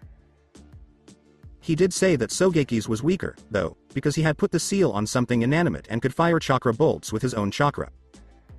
Sogeki then picked up his kunai launcher, which had been lying on the ground. He knew that his chakra and overall power were stronger than Sogeki's, but the man's skills in jutsu kept him from getting close. The blonde was upset about this because he let this chump push him around while saving his strength for when he and his partners tried to kill Bakuto on their own. To beat this man, he had to use the skills of his sealed Mangekyo powers. The only reason he sealed the others was because he didn't want to accidentally send more chakra into his eyes, which would have made the techniques he already had work. Being that his eyes were always changing and getting stronger meant that he lost his skill over them. He also wasn't as good at using them as the others. When he trained with them more, the seals on his eyes would come off. But he could teach them how to fight right now. Naruto didn't do anything when he felt an attack coming from behind him because it wasn't aimed at him. It was paper airplanes that were thrown at Sogeki that were sharpened like daggers. Sogeki hit back with his kunai, which broke the paper airplanes and damaged his own kunai in the process. A serious Konan told Naruto, his life is not yours to take. Naruto had heard this from Konan many times before. When Konan changed into her paper angel form, she hung above Sogeki like she was an angel. Sogeki got his kunai launchers ready and said, "Sorry, Poppet. I have nothing against you, but the coot wants this guy's head." Says Sogeki, "So would you move aside?" Konan didn't say anything back, but she did fire some paper shuriken made from her paper wings at Sogeki. Sogeki knew that no matter how many kunai he had, he couldn't block all of them. To try to hit Konan, he rolled away, hid behind a rock, and fired some shots at her without seeing her. But Konan moved back and caught a glimpse of Ryu practicing a jutsu out of the corner of her eye. Releasing restriction seals on eyes to get rid of all threats. Passcode. My existence is useless, my life is empty, love isn't eternal like the sun, only hatred grows and festers. I am the first being and the end of everything. I am the ruler of everything and the harbinger of empty space. I am nothing. Fudago Kindachi Ken Fuin. Kai, Twin King's Sword Seal. Release, chanted Naruto as sharp black symbols crept into his eyes. Then he turned around and looked back at his enemy, his Sharingan now firing normally. Looking at Sogeki from afar. The enemy was fast, and Konan had a little trouble with him. He never gave her a chance to prepare one of her stronger jutsus because he attacked so quickly. Sogeki knew that things were going badly, so he decided to raise the stakes by using a jutsu that would help him. To use his own earth jutsu, he flipped his kunai launchers into the air and said, "Doden, Chikyuko Sapizasawapu, Earth Release, Earth Core Space Swap." As he slammed his foot on the ground, the whole landscape changed in front of Naruto and Konan's eyes. They were no longer in a narrow, rocky ravine, but on a flat, empty area with a raised rock platform where Sogeki could shoot at them with little trouble. Since Naruto knew he could no longer hide among the rocks, he focused even more chakra into his left eye than was needed for the Kamiyoninayo in that eye. Sogi pointed his kunai launcher at Konan, who was still coming to terms with how drastically the environment had changed. She didn't have time to react because the kunai flying at her was being sped up by the wind, making it more dangerous. All she could do was watch as it hurtled toward her and was about to kill her. But before she could blink, she was sure she saw what looked like black smoke grab her and throw her to the ground. When she looked up, Ryu was on top of her and using his body as a shield. But the thing was, how did he get to her so fast? She saw a stream of black smoke and couldn't blink. Sogeki was also shocked by what he saw. What did Ryu use to speed up so quickly? That was his fastest attack, and only the fastest shinobi in the world could avoid it. He only saw a stream of black smoke, and if he blinks, it's gone. Yokazi appeared from the other side of the terrain right next to Konan, making him wonder how fast that could be possible. When Konan looked into the eyes of the person who saved her, he saw his Sharingan. But in his left eye, he saw the pattern of his eternal Mangekyo Sharingan, which meant that what he just did was an ability of his eyes. Rapidly and quickly picked Konan up and put her on her feet. As Sogeki got over his shock, he got ready for battle again. The old jerk was right, he shouldn't have underestimated Yokazi, especially since he was so fast. Went through hand seals for the Doden. Chikyu Seppizasawapu and changed the battleground back to the narrow ravine, but this time there were no rocks to hide in or protect themselves with. Sogeki was building up a lot of chakra, which made Ryu narrow his eyes. Since the chakra was so big, it meant that this was going to be a high-level Iwa shinobi technique. It was almost certain death for Sogeki's jutsu that he was going to use against Yokazi. He thought that Ryu would not be able to survive this jutsu because the late blonde Kage would have died a long time ago without the Yondaimi's Hiraishin no jutsu. Earth Release. Extreme Shoot to Kill Earth Bullets, Doden. Kyokudo Shinmi Tame Satsu Suchi Dongan. Yelled Sogeki as he slammed his foot on the ground, where tens of thousands of earthen bullets shot straight at Naruto from the cliff faces. The blonde quickly moved away from Konan, but not before channeling chakra into the Shiromikairan to remove its seal from her wrist. He then removed the seal from the Tonbogiri and put one of his sai into his mouth while he sealed the other one. He held the Tonbogiri normally, but the Shiromikiren in a reverse grip. He struck an awesome pose, and with speed, agility, and reflexes, he blocked the attacks that were coming at him. He was literally jumping all over the place to block the attacks from the 3 blades, one of which was in his mouth. He had to find a way out, but it didn't look like he could because the tiny earth bullets were coming at him all the time. If it weren't for the Sharingan pointing out each bullet, he would have had trouble keeping up with the jutsu. With skill and knowledge, he was able to deflect some of the bullets that were aimed at him and at Sogeki. With the one good eye he still had, Sogeki saw the bullets coming and just barely avoided them. As a thank you for all the trouble he caused the 2 Akatsuki members, he got several cuts all over his body. But he couldn't see one of the earth bullets coming at him right in his blind spot. If he hadn't felt danger coming at him, he would have been killed. Luckily, the bullet only grazed him, but it did take off his eye patch, which he grabbed in pain. After a short time, Naruto stopped the attack with a throw of the Shiromikiren at Konan, who gladly took it back from her partner. The Tonbogiri was stabbed to the ground, and Naruto used hand seals to fight Sogeki Bareru. Naruto said, "Raiden, Kaminari Yashi, lightning release Thunder Palm," as he got ready to kill Sogeki with his lightning jutsu. He threw many arcing bolts of lightning at the hurt man, ready to kill him, but Sogeki jumped out of the way just in time, saving himself from harm.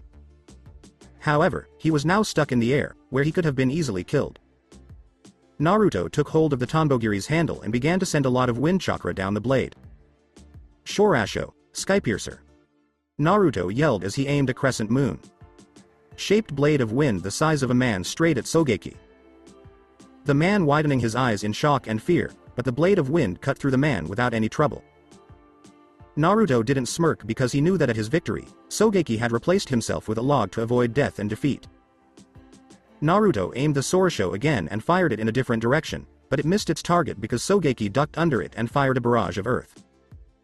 Enhanced Kunai at Naruto. Naruto used the Tonbogiri to break up some of the kunai that were aimed at him and deflect others. As Konan watched from the sidelines, she joined the fight and fired a paper shuriken at Sogeki. He wasn't paying attention because he was too busy trying to kill Ryu to see the attack coming from his blind spot. The paper shuriken cut their opponent quickly, but the damage wasn't too bad since he only got cuts and bleeds. Some predators like to play with their prey, which made Sogeki think that Yokazi might just be messing with him. Or, his special skills gave him an advantage over Yokazi, who wasn't used to this kind of fighting, and he had to admit that some of his jutsu were pretty smart. As he jumped away from both Ryu and Konan, Sogeki planned his next move to kill his target. He didn't want the woman to get involved, but he could tell she was sure. Those amber eyes held a strong desire to protect something important. Sogeki had only seen those eyes a few times in his life, once in the eyes of the Yondaime Hokage. Those eyes could tell you anything. They meant that the person would give up their life to protect what was important to them, a village, a treasure, a loved one. Only people with the purest hearts had those eyes, and every time Sogeki saw them, it felt like he was looking into the eyes of a fierce mother bear protecting her cubs. Even though those eyes made him respect people with them more than anything else, they wouldn't stop him from killing Ryu Yokazi. When the Tsuchikage gave an order, Sogeki would follow it with a rock hard attitude, even if it meant death. He wouldn't go back to his village empty-handed, and he wouldn't feel bad about failing. He would never tell anyone else, but he thought of Sandaime Tsuchikage as his own father because the old coot was there for him when his parents died and when he made his first kill. Unlike most other Iwagakure shinobi who liked to kill, Sogeki hated killing because it meant ruining someone else's life, but he had to do it as a shinobi. Maybe the fact that he was an orphan made him hate killing so much because his parents had died when he was young. He used the Doden, Chikyu Seppizasawapu, to change the land around him. He made a field of empty space with a tall spire of rectangular rock where he landed on top of the strong stone face. He pulled out his kunai launchers again, ready for his final attack. If he couldn't kill Ryu Yokazi, he would take the blonde jerk to the afterlife with him. He quickly changed his ammo to other kunai that had explosive tags on their hilts. Was he going to use explosions to kill Ryu? He aimed his launchers and let out a barrage of kunai that exploded when they hit something. Naruto then focused a lot of chakra into his left eye to get ready for his speed jutsu again. When Naruto was getting ready to fight Sogeki Bareru, he thought, Kamiyonaneyo, Sutepu no Shinigami, Steps of the Death God. The Sutepu no Shinigami was a terrifyingly fast space time ninjutsu that could bend space and slow time down so much that it almost looked like time had stopped. However, Naruto wouldn't be affected by the time distortion and could move around freely as if he wasn't held in place by the rest of the world. However, like all powerful ninjutsu, this had many drawbacks. If any part of Naruto's body, with the sole exception being his feet, were to touch any object larger than 2 centimeters, then the time distortion would break and return to normal, such as if his shoulder bumped in a rock, the distortion would break, or if he touched something with his hand. But if there is anything connected to his body before the distortion, then he can freely touch that item, and there was a certain amount of time before he could use the jutsu again. 3 seconds, which wasn't long really. And he could only distort time for a few seconds, 10 seconds at most, so it was a tricky jutsu to control and a difficult one to master. And had the added benefit of creating an illusion around him where people would see events running at their usual time and nothing would seem out of place. The black smoke was the sign that he was using the jutsu. Black smoky chakra would radiate off his back. Even the blonde didn't know why it was there, it just was. Still, he learned best with his body, not his mind, even before he joined Madara, so using this jutsu now will only make it work better for him. As Sogeki was too high up, Naruto warped space and time and started jumping between the cliffs to get to him. This was the best way to get there because Sogeki could have set traps in the rock pillar he was standing on. Things around Naruto seemed to have stopped, but that wasn't true. The space time ninjutsu only slowed time down, not stopped it. When he got to the top of the cliff, the smoke aura around him faded, which meant he was thrown out of the jutsu. When Sogeki saw a short black stream of smoke moving back and forth, he looked to his left and saw Ryu running up a cliff face. He pulled out his kunai launchers and aimed them at Naruto, who had just jumped off the cliff and was flying towards Sogeki. Naruto fired kunai back at Sogeki.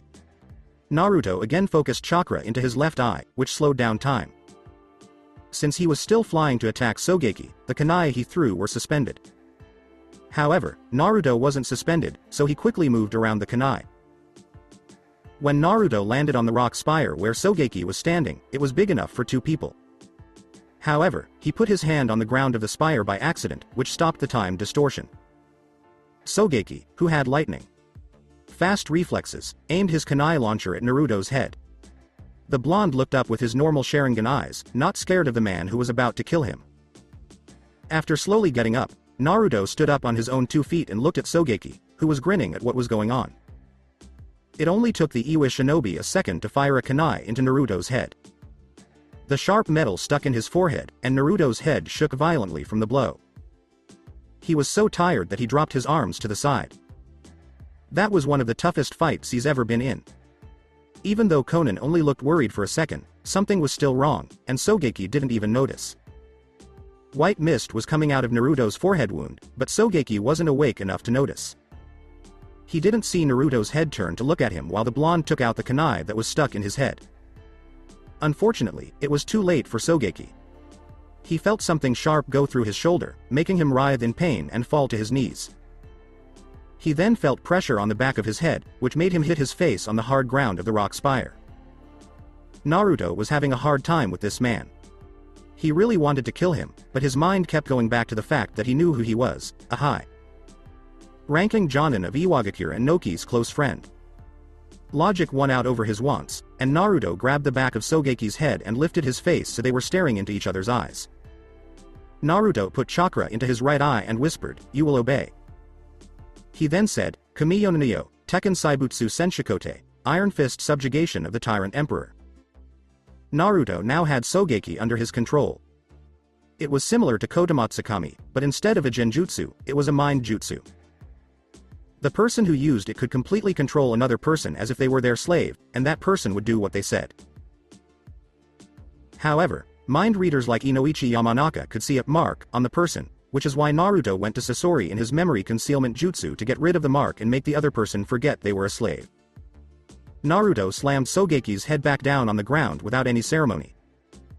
He then took out a scroll from the inside pocket of his coat and unfolded it in the air. He then put his finger on the parchment and started to see Fuinjutsu markings.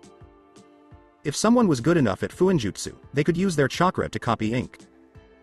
Naruto threw the scroll at Sogeki, who was already knocked out and still had a kunai in his shoulder.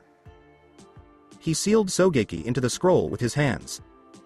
If the Biju could be used to seal huge animals like mountains, then sealing people wouldn't be that hard. The word, human, in kanji was written on the seal of the scroll, which meant that Sogeki was trapped inside it.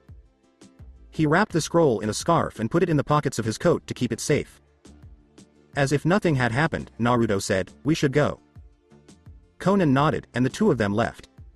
They both started their journey to Takigakure, but not before spending the night at an inn. Naruto was sitting on a somewhat comfortable couch in the middle of the night, with the moon shining down on him. The empty rooms were very quiet, and he was waiting for something that would take a while. Naruto's blood. Red eyes cut through the darkness around him. They were hollow, empty, and void. He was counting down to something and waiting for it to happen. It was something he did every month and waited for every second. It's time, he told himself. He activated his eternal Mangekyo Sharingan. His eyes began to bleed and his small orbs moved back and forth violently. He seemed to be in a trance. Like state, and his eyes became more erratic and wild as time went on. They bled more and more. What the heck was going on with him? That's what everyone would ask. He had trouble breathing and was shaking a little. But all of a sudden, he stopped shaking and his breathing returned to normal as he put his hands over his head. Something seemed to make Naruto say, "Good." His most loyal lieutenant came up from the ground in front of him. "Is it with you, Zetsu?" Naruto asked as the blood ran down his cheeks and off his chin. When Zetsu saw the blood on Naruto's cheeks, he knew right away what was going on. It was that time. Snapping back to reality, he gave Naruto the syringe full of red liquid that he was holding and let him look at it with his bloody eyes. "It wasn't easy to get," Zetsu said, making Naruto look at him without any emotion. Zetsu knew that look was coming, so he merged back into the ground and left Naruto alone. Naruto got up from the couch and went into a room. When he opened the door to the room, he saw Konan soundly sleeping in her bed, as if nothing were wrong. She was also dressed in clothes that were good for rest. Naruto got to the edge of her bed and used a genjutsu on her by putting his two front fingers on her head. This will make sure she doesn't fight back. "If Obito wants me dead, he shouldn't send other people to kill me for him," Naruto whispered as he pushed Konan's blue hair out of the way to reveal her smooth neck. "Be thankful for what I'm about to give you. I want to see how things go and find out who you trust." Naruto said, "Until then, use what I'm about to give you." He then expertly put the syringe into Konan's neck and dripped the red liquid right into her blood. "I'm looking forward to that time and hearing what course we take. Hey, Konan." So that's it for today. I hope you guys enjoyed it. Don't forget to like, share and subscribe to the channel for more awesome stories like this. Thank you. See you all in my next video.